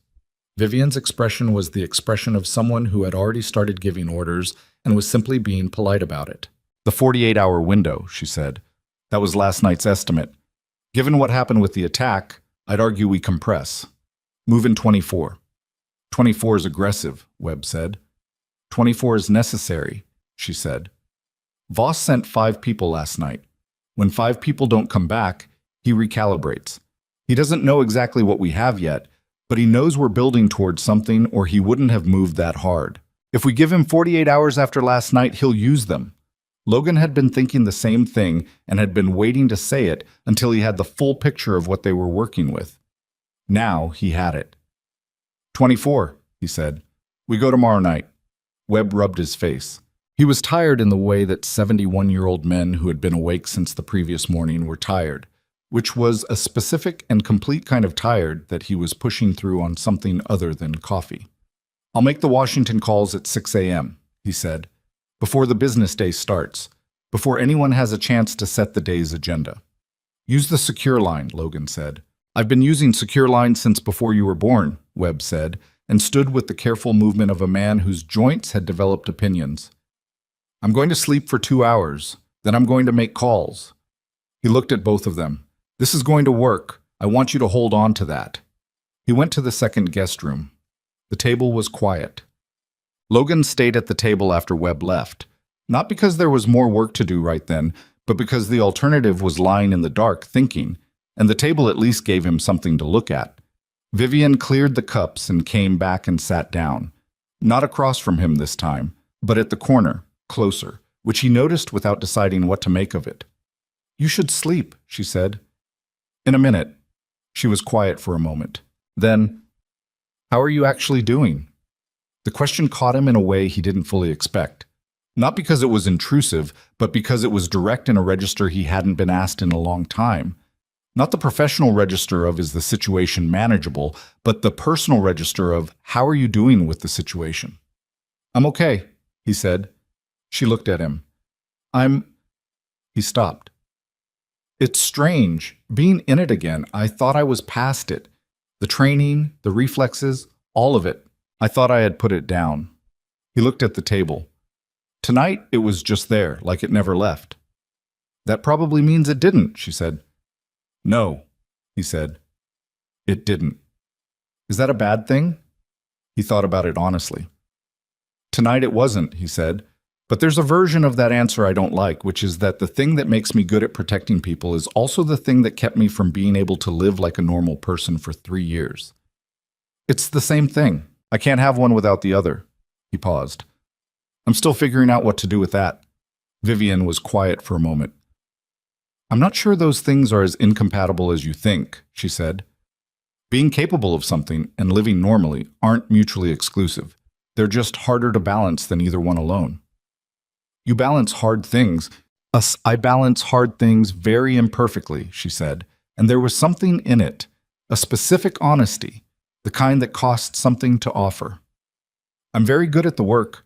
I am genuinely bad at most of what exists outside the work. I have excellent professional relationships, and I have approximately 2 friends, and one of them I haven't spoken to since June because we had an argument I haven't known how to resolve. She paused. I am telling you this because you seem to be under the impression that I have my life together in ways that I don't. He looked at her. I wasn't under that impression. You were a little. Maybe a little, he said.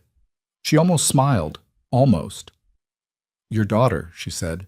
She's remarkable. She's difficult, he said. She argues about everything.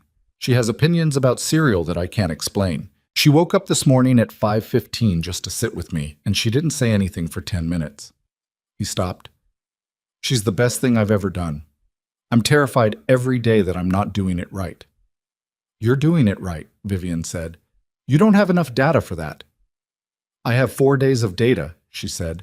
She's brave and she's perceptive and she trusts you completely without being dependent on that trust. That doesn't happen by accident. She held his gaze. You're doing it right.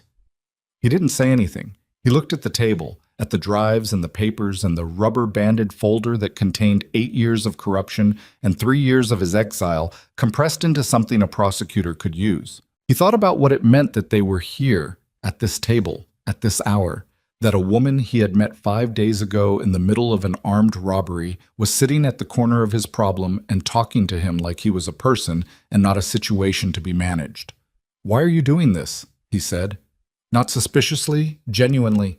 She was quiet for long enough that he knew she was thinking about the honest answer rather than the easy one. "Because I looked at you across that store," she said, "and I saw someone who was going to let 3 armed men take me rather than expose himself. And then you stood up anyway. And I have been in a lot of rooms with a lot of people who make calculations about what something is going to cost them and then don't do it." She paused. "You did it anyway, and you did it for nothing. You didn't know me. You weren't going to get anything from it." She looked at the window. "I don't meet many people who do things for nothing." "I did it for Ava," he said, "because I didn't want her to see someone taken and know I could have stopped it." "That's also nothing," Vivian said. "That's entirely about what you could live with, not about what you would get." She looked back at him. "That's the kind of person I want to know." The city outside was doing its 3 in the morning thing, which was quieter than its other things, but never fully silent. Somewhere below, a siren moved through and away. The lake was invisible in the dark, its presence indicated only by the absence of lights in the eastern distance. "Try to sleep," Logan said. "We have a long day tomorrow." "I know," she said. She stood, paused. "For what it's worth, whatever comes out of the next 24 hours, I'm not going to regret being in this. I want you to know that." He looked up at her. "You might feel differently depending on how it goes." "I might," she said, "but I don't think so." She went to her room. He sat at the table for another 15 minutes, then turned off the light and went to check on Ava. The next day moved in the specific way that days move when you are waiting for a thing to either work or fail, slowly in the wrong moments and then fast when you least wanted it to be. Webb was on calls from 6 in the morning.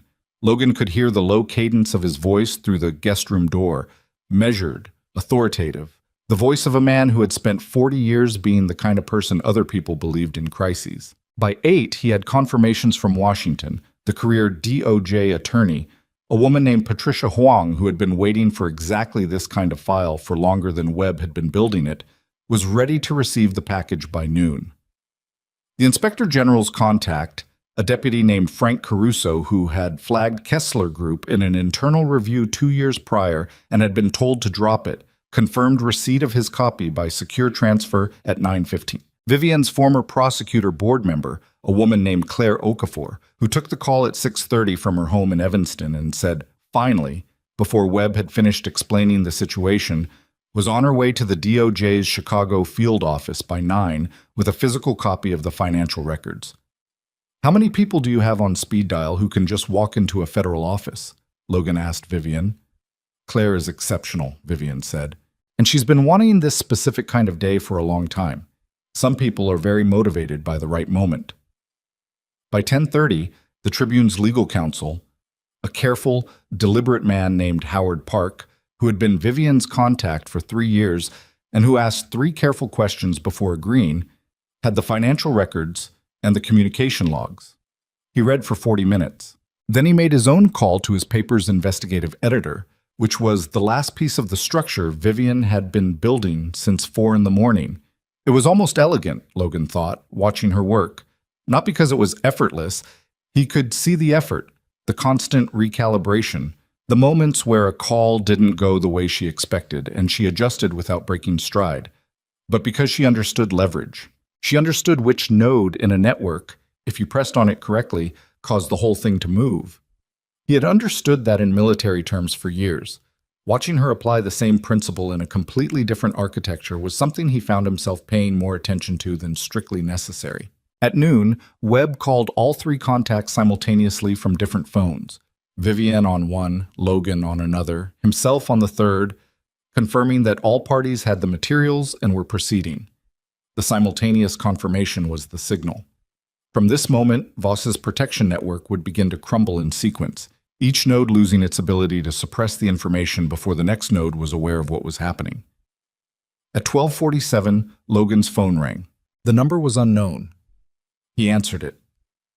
"You've made a mistake," said the voice on the other end, and he recognized it immediately. The flat, controlled tenor of Warren Voss, who Logan had not heard speak in 8 years and who sounded exactly the same, which was the most unsettling thing about it. "Whatever you think you've built, it's not going to hold. You understand the people involved. You understand how this works." "I understand exactly how it works," Logan said. "I've been watching it work for 8 years." "Then you understand that files get lost, witnesses recant, attorneys get reassigned." A pause. "Walk away, Logan. Take your daughter somewhere quiet. This doesn't have to end badly for either of you." "You sent 5 men to this building 2 nights ago," Logan said. "That conversation is over." A beat. "Those weren't my men." "Warren, I'm telling you, I have the payment transfer," Logan said. $12,000 through a Kessler subsidiary to a private security broker in Bridgeview, 3 days before the attack. The broker's name is Felix Mara. He has a prior working relationship with Kessler going back to 2019. He paused. "I also have the jewelry store. Same broker, different team, different target, both traceable." Another pause. "The file is already in 3 offices. Patricia Huang at DOJ has it. Frank Caruso at the IG has it. Howard Park at the Tribune has it. As of this morning, the congressional liaison at the Senate Armed Services Committee has been notified that material evidence involving a member's potential coordination with a federal contractor under investigation will be delivered by end of business today. Gerald Hatch's office has already called the DOJ once to ask questions, which tells me his protection is already starting to understand what's happening." The line was silent for several seconds. "You've been busy," Voss said. His voice had changed, not cracked, not panicked, but recalibrated. The voice of a man doing new math. "I had help," Logan said. "Sinclair." "Among others." Another silence. Logan waited. Outside the window, a cloud moved across the sun and the lake went from blue-gray to darker gray in the space of a second. "This will take time," Voss said finally. "Investigations take time. Things happen in that time. If anything happens to me, or my daughter, or Vivian Sinclair, or Marcus Webb, or Danny Reyes, or Claire Okafor, or any of the people who've touched this file," Logan said, "a set of additional materials goes to 6 more locations simultaneously, including 2 international press organizations. I built the dead man contingency before I called anyone this morning." He paused. "You taught me to plan ahead, Warren. I learned from you." The line went dead. Logan lowered the phone. He was standing in the living room. The furniture had been rearranged to cover the worst of the damage from 2 nights ago. A new glass table was on order, which Vivian had arranged with the same efficient practicality she applied to everything. It didn't look right yet, the room, but it functioned. Vivian was standing in the kitchen doorway watching him. "How did he sound?" she said. "Like a man who knows the structure is falling," Logan said. "He'll try something. He might try something significant, but he's past the point where he can stop it, and I think he knows that. How long before we know if it's working?" Webb thinks 48 hours for the first official moves. The congressional peace could break faster. Hatch is a political animal. He'll see the writing first and try to negotiate rather than fight. Logan looked at the phone in his hand. "The dangerous period is now, between when Voss knows and when he loses enough protection that moving on us becomes irrational." "How long is that period?" "Could be hours. Could be 2 days." He looked at her. "We need Ava out of the city." Vivian nodded. She had already been thinking about this. He could tell from the absence of surprise in her face. "I have a property in Michigan, Door County. Small staff, full security system, isolated enough that approach is visible from any direction. My assistant can have it ready in 3 hours." "You'd trust her with that?" "Mara has worked for me for 6 years, and her brother is a Chicago PD detective," Vivian said. "Yes." "I'll take Ava up tonight," Logan said.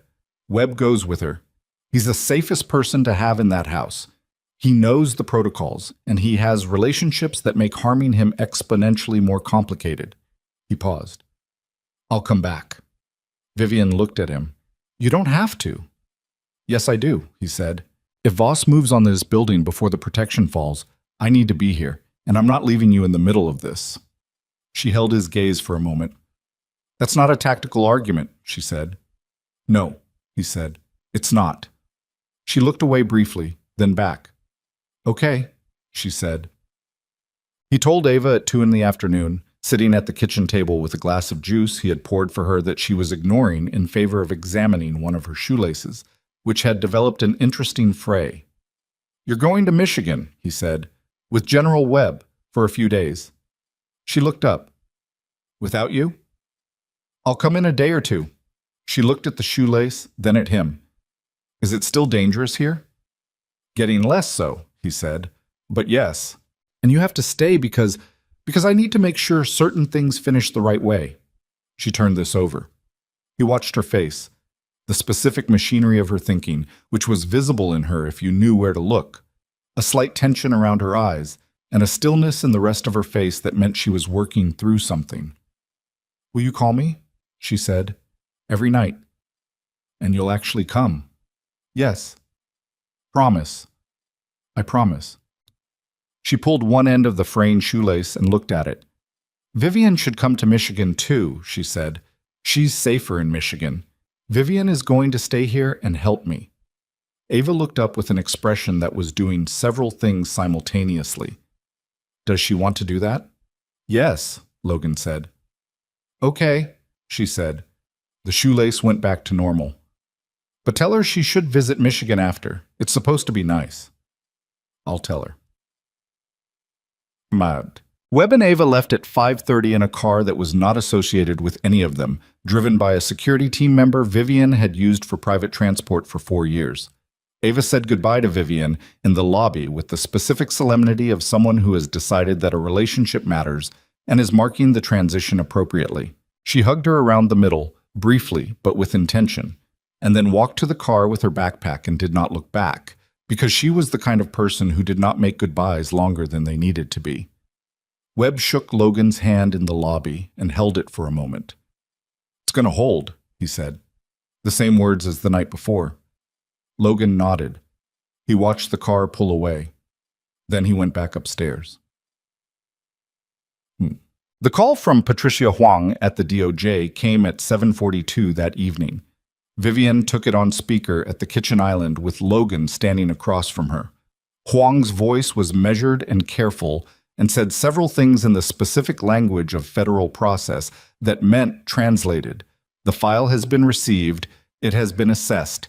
It is being acted upon through channels that cannot now be stopped. She used the phrase material evidence of significant scope twice. She confirmed that a federal grand jury had been convened on an emergency basis, a thing that happened rarely and that required a specific threshold of immediate national interest. She also said, I need to speak with Logan directly at some point in the next 24 hours. His testimony is going to be central. He's available, Vivian said, looking at Logan. I'm available, Logan said. After the call ended, the kitchen was very quiet for a moment. That's it, Vivian said. That's the first real piece. There'll be more calls, Logan said, and it'll get messier before it gets cleaner. These things always do. I know, she said. She looked at the phone on the counter. How do you feel?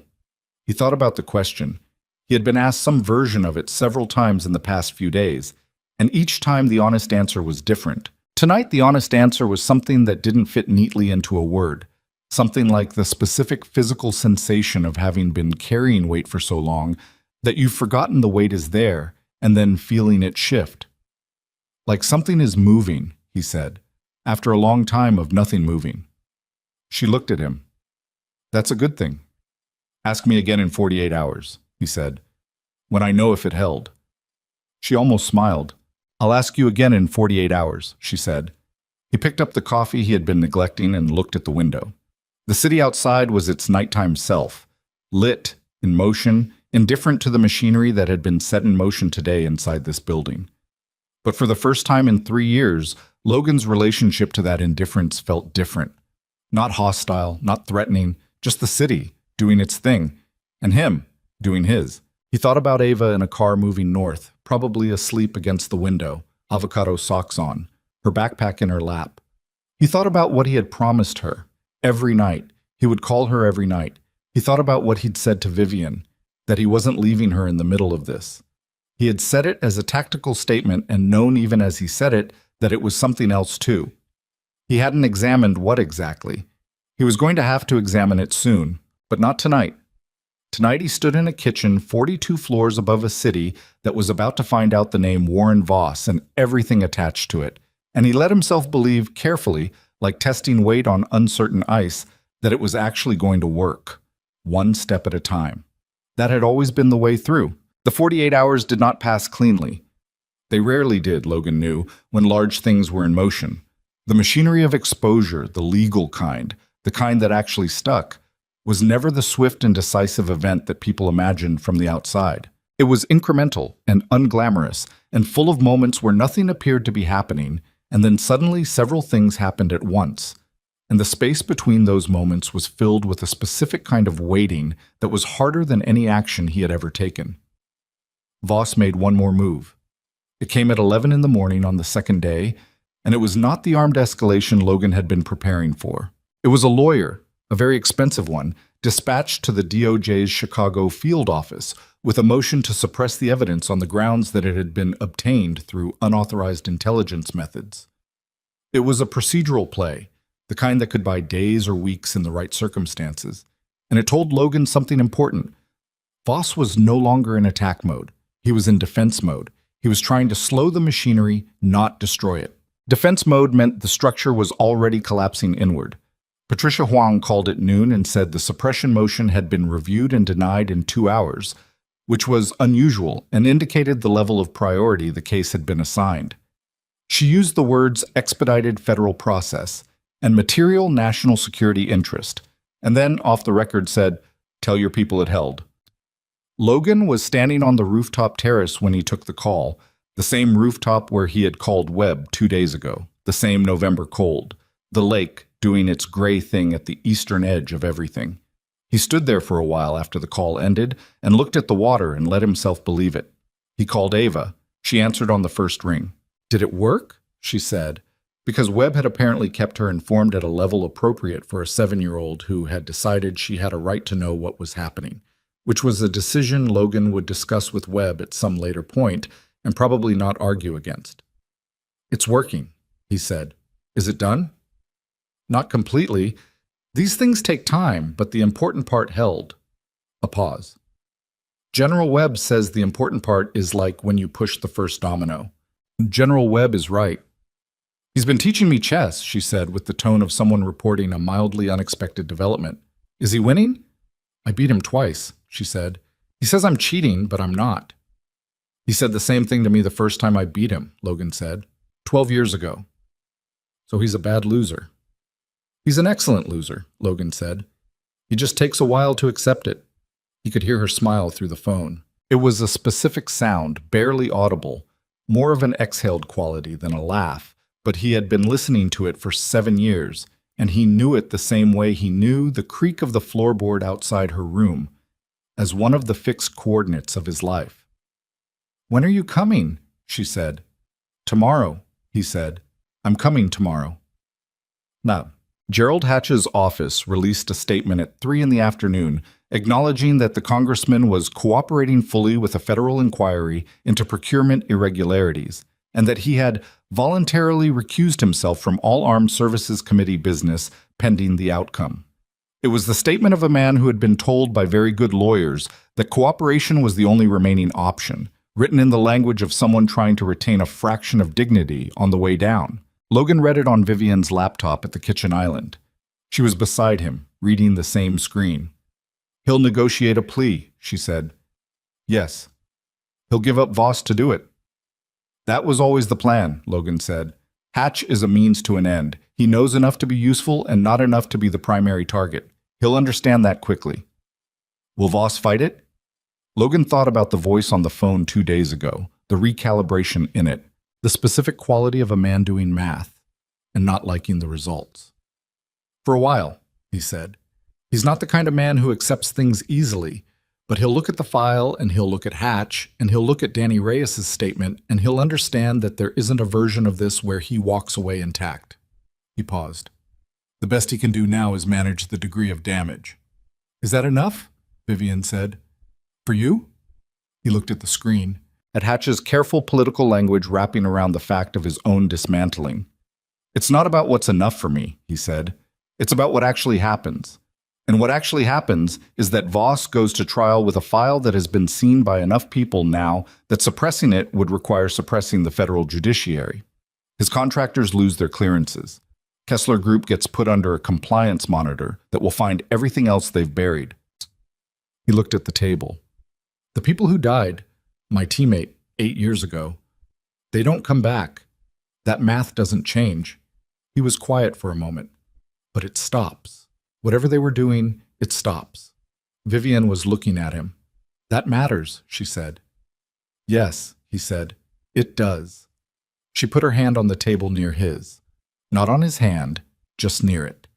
A proximity that was a statement of its own kind.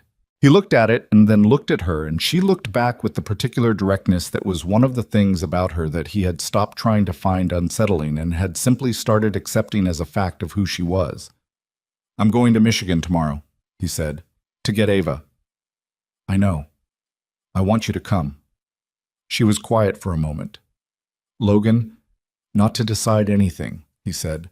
Not to figure out what any of this is. Just to come. She wants to show you Michigan. She told me to tell you it's supposed to be nice. Something moved in her face. Something that had been held carefully in place for several days and relaxed now, just slightly. She said that? Those were her exact words. Vivian looked at the window. At the city beyond it, gray and enormous and completely unaware of the specific moment happening in this kitchen. My company, she said. There are going to be things to handle. The board is going to have questions about the procurement records and the Kessler connection and what my involvement in all of this means for the company's regulatory position. That'll take weeks to fully resolve, Logan said. Michigan is 3 days. 3 days, she said, as if measuring the weight of it. Maybe 4, he said. She looked at him, a long moment of the kind she didn't usually allow, and not measuring, not calculating, just present. Okay, she said. 4 days. Warren Voss was taken into federal custody at 7:19 in the morning, 6 days after the first file reached Patricia Huang's office. Logan was in Michigan when it happened. He got the text from Webb, 2 words, no punctuation, the spare communication style of a man who did not believe in decorating facts. And he read it standing in the kitchen of a house that sat 40 yards from Lake Michigan's eastern shore, where the water was a different color than it was from the city, more green than gray, with whitecaps from the November wind that Ava had spent 2 days pretending to count. He read the text twice. Then he set the phone on the counter and looked out the window at the water. He had been waiting for this moment for 8 years. He had imagined it sometimes, in the specific way you imagine things that feel simultaneously inevitable and impossible, with a kind of suspended disbelief, a refusal to let yourself fully picture it, because picturing it required believing it might actually happen. He had imagined something dramatic maybe, some sense of resolution that arrived with weight and clarity, a feeling you could name. What he actually felt was quieter than that. It was closer to the feeling of a sound stopping. Not the presence of something new, but the absence of something that had been there so long you'd stopped hearing it. A frequency that had been running underneath everything for 8 years. A constant low vibration that he had organized his life around, and that was now simply gone. He stood at the window for a while. Ava came in from the back door with sand on her shoes, which meant she had been down at the water despite the cold, which was a conversation for later. Who texted? She said. General Webb. What did he say? Logan looked at his daughter.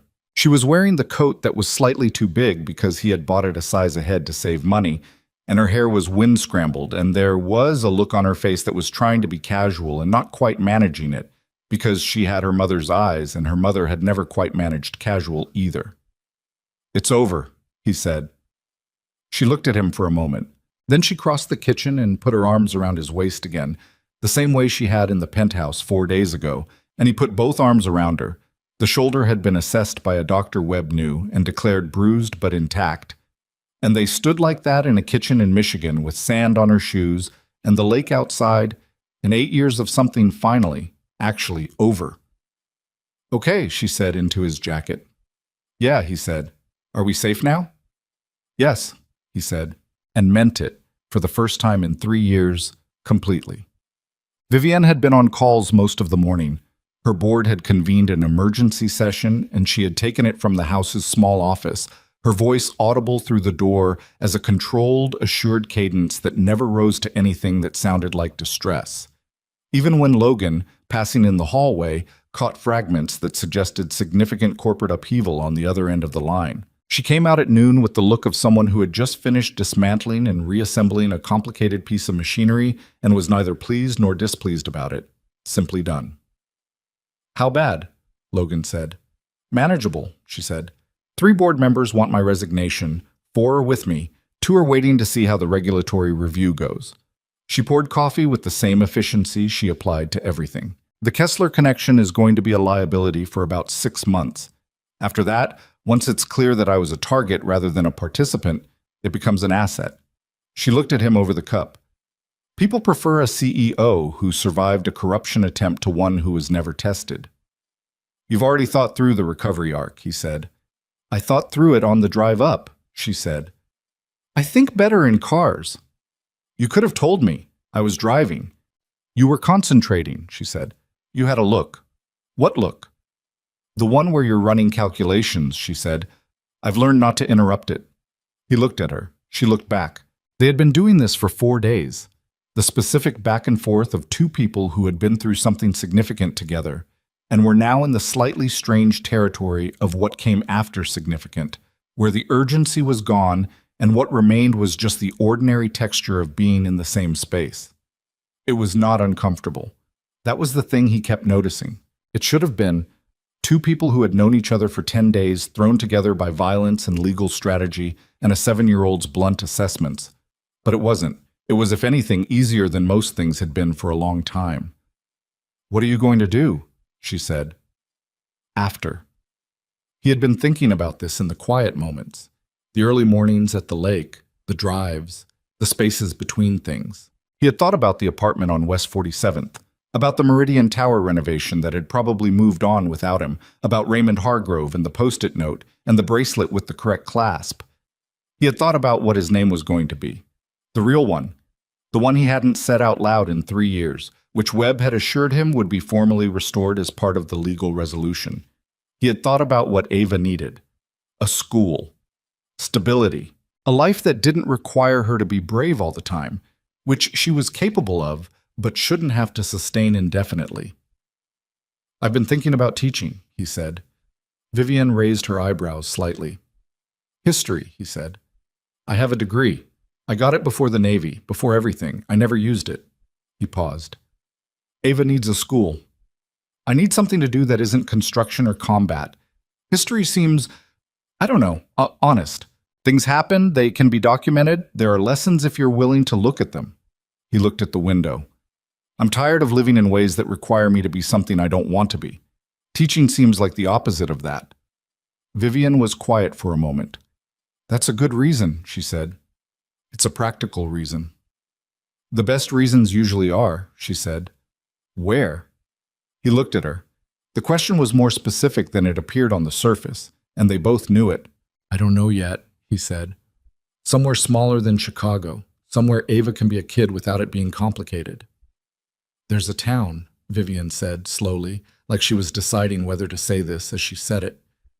"On the coast, North Carolina. I looked at property there 2 years ago. I didn't buy it because I thought, I don't know what I thought, that it wasn't practical, that I didn't have a reason." She looked at her coffee. "Good schools, small enough that you know your neighbors. Big enough that it has things to do. It's on the water."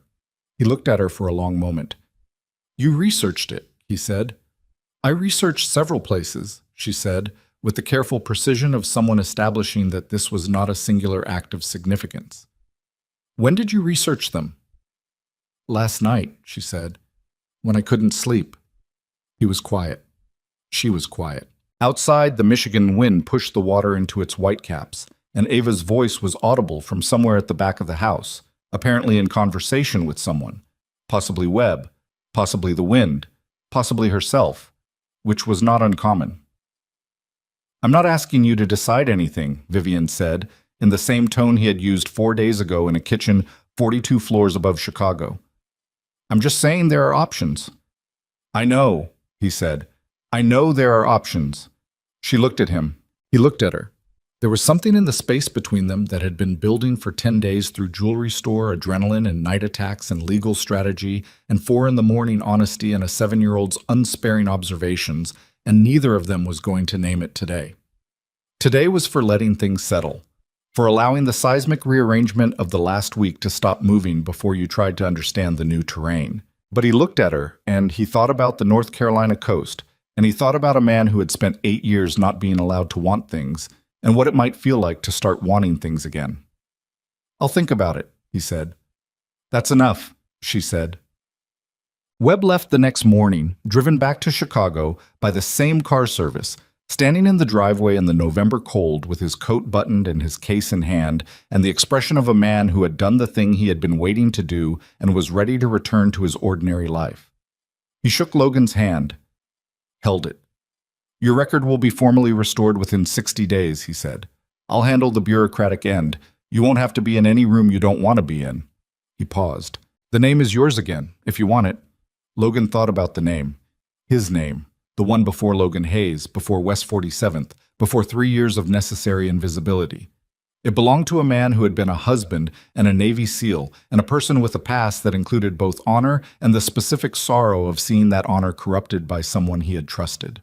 It also belonged to a man who had made a daughter with a woman he had loved, and who had kept that daughter alive and fed and growing for 3 years with imperfect, exhausted, determined love. I'll take it back, he said. Webb nodded. Something in his face was doing something that he would not have called emotional, and that was, in fact, exactly that. You did well, Webb said, the whole time, even when it didn't feel like it. I had help, Logan said. You let yourself have help, Webb said. That's different. That's the harder part. He let go of Logan's hand. Take care of your daughter. I always have. I know. Webb looked at the house behind Logan. And take care of the other one, too. She's worth it. He got in the car. Logan watched it go down the road until it turned and disappeared behind the tree line, and then he stood in the driveway for a moment longer with the cold on his face and the sound of the lake behind the house, and everything that had just ended and everything that was going to start, occupying the same moment. Ava found out about the North Carolina idea approximately 6 hours after Webb left, which was approximately how long it took Vivian to mention it once in passing, and for Ava to register the mention and begin asking questions with the systematic thoroughness she applied to things she had decided mattered. Is it by the ocean? She asked at dinner. The coast, Vivian said. So, yes, technically. Is it warm? Warmer than here. Do they have good schools? Vivian looked at Logan. Logan looked at his food. I believe so, Vivian said. What kind of fish are in the ocean there? Several kinds, Vivian said. I'd have to look it up. Ava considered this. Dad said he'd think about it. He did, Vivian confirmed. He takes a long time to think about things sometimes, Ava said, not unkindly. It was an observation, accurate and without judgment, the way she offered most of her observations. But when he decides, he means it. Vivian looked at Logan again. He was looking at his plate, and his jaw had the particular quality it had when he was trying not to react to something Ava had said, which Vivian had learned over 4 days meant he was either moved or amused, or both. That's a fair assessment, Vivian said. He's going to say yes, Ava said. She went back to her dinner with the calm certainty of someone who has resolved the question internally and is waiting for the external world to catch up. He just needs to get there himself. The table was quiet for a moment. How do you know? Logan said. Ava looked up. Because you're happy here, she said. You think I don't notice, but I notice. She pointed her fork at him with the comfortable authority of someone who has earned the right to make this observation. You've been happy for 4 days, and you haven't been happy like this for a really long time, and you're not going to want to stop. Logan looked at his daughter. 7 years old, sand perpetually on her shoes, absolute convictions about cereal and pajama socks and when it was acceptable to turn on lights, and the sharpest pair of eyes he had ever been subjected to in his life. Her mother's eyes. He looked at Vivian. She was looking at him with an expression that was carefully not presuming anything and was also, completely, saying everything. I need to find a job first, he said. North Carolina has schools, Ava said. And I need to figure out where we'd live. North Carolina has houses, Ava said. And, Dad, she put her fork down. You already decided. You're just finishing the sentences. The table was quiet. Then Vivian made a sound, small, quick, the kind of laugh that escapes before you can decide whether to let it out, and covered her mouth with her hand. Logan looked at her. She looked at him. The laugh was still in her eyes. She's not wrong, Vivian said. I know, Logan said. He looked at the table, at the dinner they had made together, imperfectly, collaboratively, with some disagreement about whether the pasta needed more salt, which Ava had resolved by adding the salt herself. At the window, where the November lake was dark and moving, at a woman who had walked into a jewelry store on a random Wednesday and changed the geometry of his life without intending to, and who had shown up in every consequential moment since then with the kind of steady, unapologetic capability that he had spent 3 years believing he would never let himself trust again. At his daughter, who had been right. Yeah, he said. Okay. They went back to Chicago 3 days later. The apartment on West 47th was the same as he had left it. Water stain on the wall in the upper corner, creak in the third floorboard, chain lock on the door. He stood in it for an hour, walking through the rooms with the specific attention of someone saying goodbye to a place, and thought about all the ways this apartment had been exactly what he needed and all the ways it had always been temporary, a shelter rather than a home, a holding pattern rather than a life. He packed what mattered. It wasn't much. Some of Ava's things. A photograph of her mother that he kept in the kitchen drawer, because keeping it on the wall had felt like something he wasn't ready for, and keeping it hidden had felt like something he wasn't willing to do, so the drawer had been the compromise. Some books. His discharge papers, the real ones, which he had kept in a waterproof case at the back of the closet for 3 years because they contained the only official record of who he actually was. He held the photograph for a moment. Sarah, at a beach somewhere, 29 years old, laughing at something off camera. Her hair in the wind. The specific quality of the laugh, which he had heard for real for years before he only had this version of it. He thought about what it meant to move forward. People used the phrase like it implied leaving something behind, but that had never been his experience of it. Moving forward, in his experience, meant carrying things differently. The weight didn't go away. You just got better at distributing it. He put the photograph in the box. Carefully, not in the drawer, in the box where it could travel with him. That was the difference, not leaving it, carrying it differently. He closed the apartment door and did not look back at it. Check. The legal resolution took 61 days, which was 3 days longer than Webb had estimated and substantially faster than anyone else had thought possible, which said something about the quality of the file and the motivation of the people who handled it. Warren Voss was charged with espionage, conspiracy, obstruction of justice, and 2 counts related to the coordination of the attacks in Chicago. Gerald Hatch accepted a plea agreement that included full cooperation with the prosecution and a sentence that his lawyers had worked very hard to make as lenient as possible, and which was, nonetheless, substantial.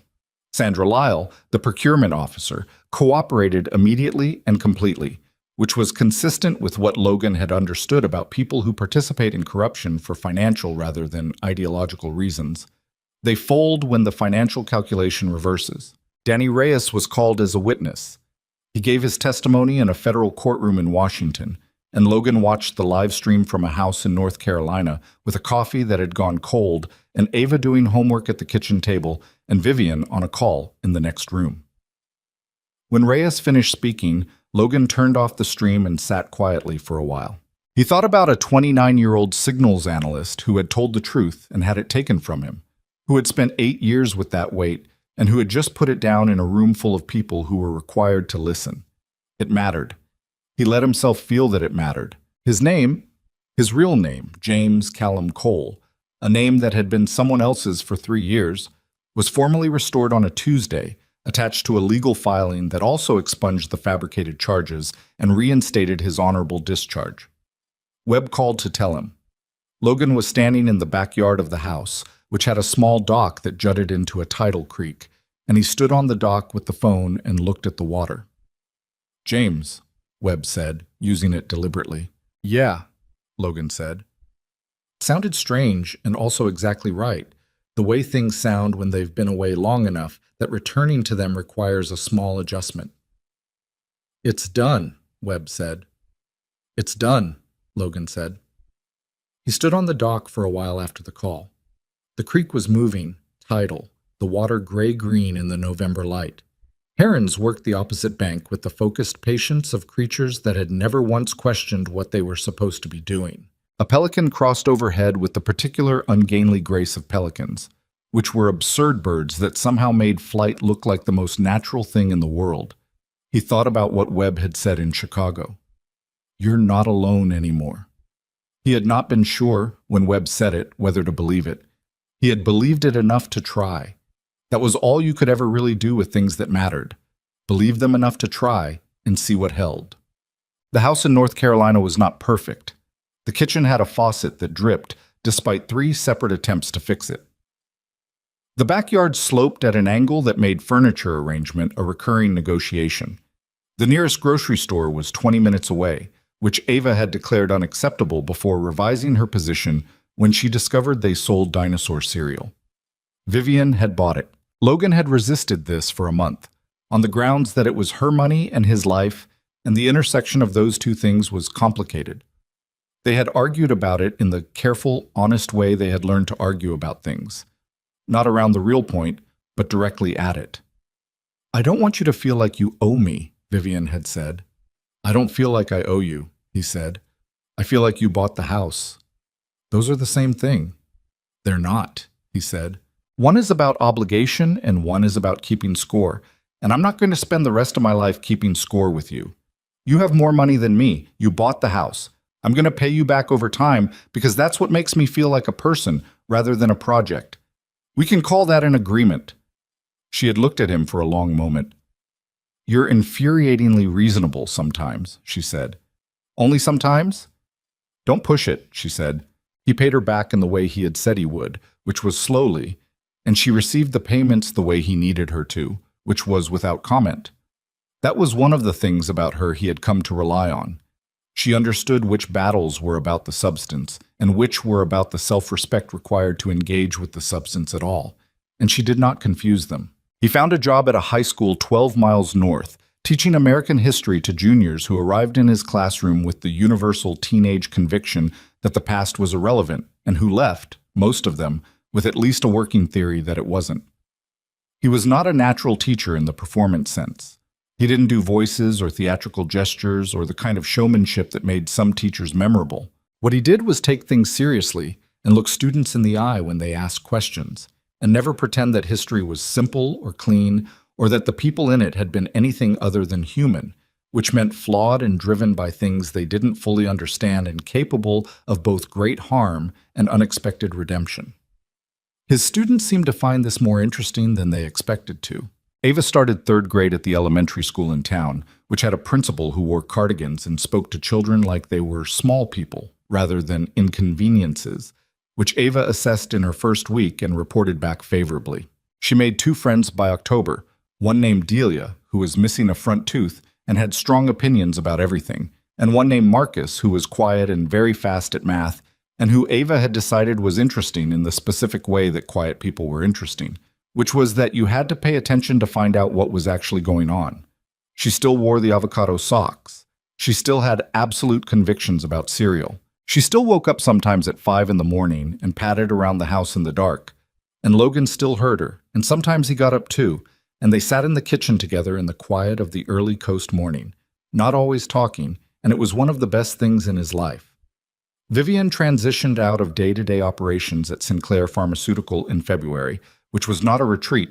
and she was clear about that. She retained her board seat and a significant ownership stake, and she appointed a CEO she had been quietly grooming for 18 months, a woman named Julia Park, who had been her head of operations and who had a management style that was both rigorous and human, which Vivian considered non-negotiable. What Vivian redirected toward was a foundation: healthcare access in underserved communities, medical supply infrastructure for clinics that couldn't compete for the same resources as large hospitals, a children's health initiative that she ran with the same focused precision she had brought to everything, but with a different quality to the work, a less defended quality.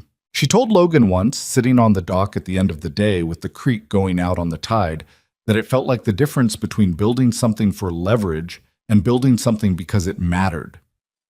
"The company always mattered to me," she said, "but it mattered because I built it, because it was mine. The foundation matters because of what it does." She looked at the water. "That sounds like a distinction that should have been obvious." "It's not obvious when you're inside the building," he said. "No," she said, "it's really not." They sat on the dock. The creek moved. The light was the particular low gold of late afternoon in November. The same month all of this had started, a year ago now, though the year felt simultaneously longer and shorter than that, compressed in some places, extended in others the way time moved when it was full. She leaned against him, slightly, not dramatically. Just the small adjustment of a person finding a more comfortable position that happened to be closer to another person. He did not adjust away from it. "Can I ask you something?" she said. "Yes." "Do you miss it? The other thing, what you were." He thought about it honestly because she always asked things honestly, and he had learned not to give her less than that. "Sometimes," he said, "not the violence, not the danger, but the clarity of it. When you're in a situation like that, everything else falls away.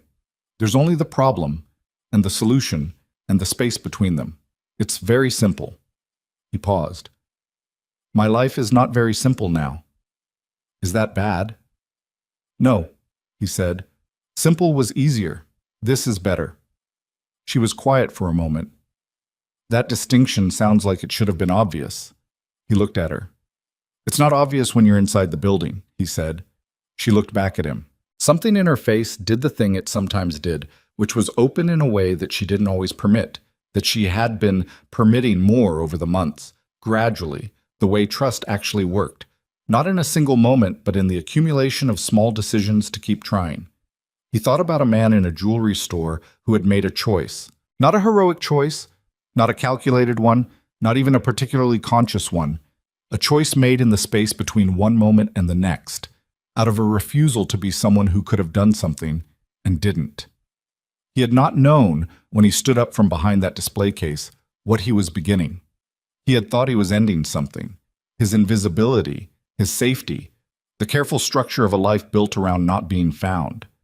He had been wrong. He had been beginning something. That was the thing nobody told you about the choices that changed your life. They didn't look like turning points when you were in them. They looked like 40 seconds in a jewelry store. They looked like a 7-year-old's hand in yours and a woman's voice behind you saying your name like it was already familiar. They looked like standing up when it would have been easier and safer and more rational to stay down. You didn't know what you were beginning. You just chose. And then you lived in what you'd built. Ava came down the path from the house to the dock, slightly breathless from running, which meant she had thought of something she needed to say and had not wanted to wait until it came up naturally. "Delia says her family is having a bonfire Saturday," she announced. "She said I could come, and also I could bring my family." She looked at both of them. "So, can we go?" Logan looked at Vivian. Vivian looked at Logan. "Yes," they said, at almost the same moment. Ava nodded with satisfaction. She sat down on the dock between them and dangled her feet over the edge toward the water and looked at the creek with the contentment of someone who has done what she came to do and can now simply be. The three of them sat on the dock as the light changed and the creek went out with the tide, and the birds worked the opposite bank, and the world proceeded with its unhurried, enormous, indifferent business. Logan looked at his daughter. He looked at the woman beside him. He looked at the water. He thought about a 7-year-old who had grown up brave because she had to, and who was now growing up happy instead, Not because happiness was a guarantee or right or something anyone could arrange on another person's behalf, but because it had been made possible, day by day, by the ordinary stubborn work of two imperfect adults who had decided to try. He thought about what it meant to protect something. He had spent his life thinking protection was about standing between the threat and the thing you loved. And that was true. But it was not the whole truth. The whole truth was that protection was also this: the dock, the light, the creek, the ordinary evening. Showing up for it, being present in it, refusing to let the fear of losing it prevent you from having it. That was the harder mission. He had been bad at it for a long time. He was getting better. The water moved, the light went, the dock held. And for the man who had spent 8 years believing his story had ended in a government office with fabricated charges and a forced name, who had spent 3 years believing survival was the most he could reasonably ask for, who had stood up in a jewelry store not because he was a hero, but because he was simply unable to be the other thing. For that man, sitting on this dock on this evening, in this life that was not perfect and was not simple and was entirely, unambiguously his, it turned out the greatest mission had been here all along. He had just needed to stop running long enough to find it.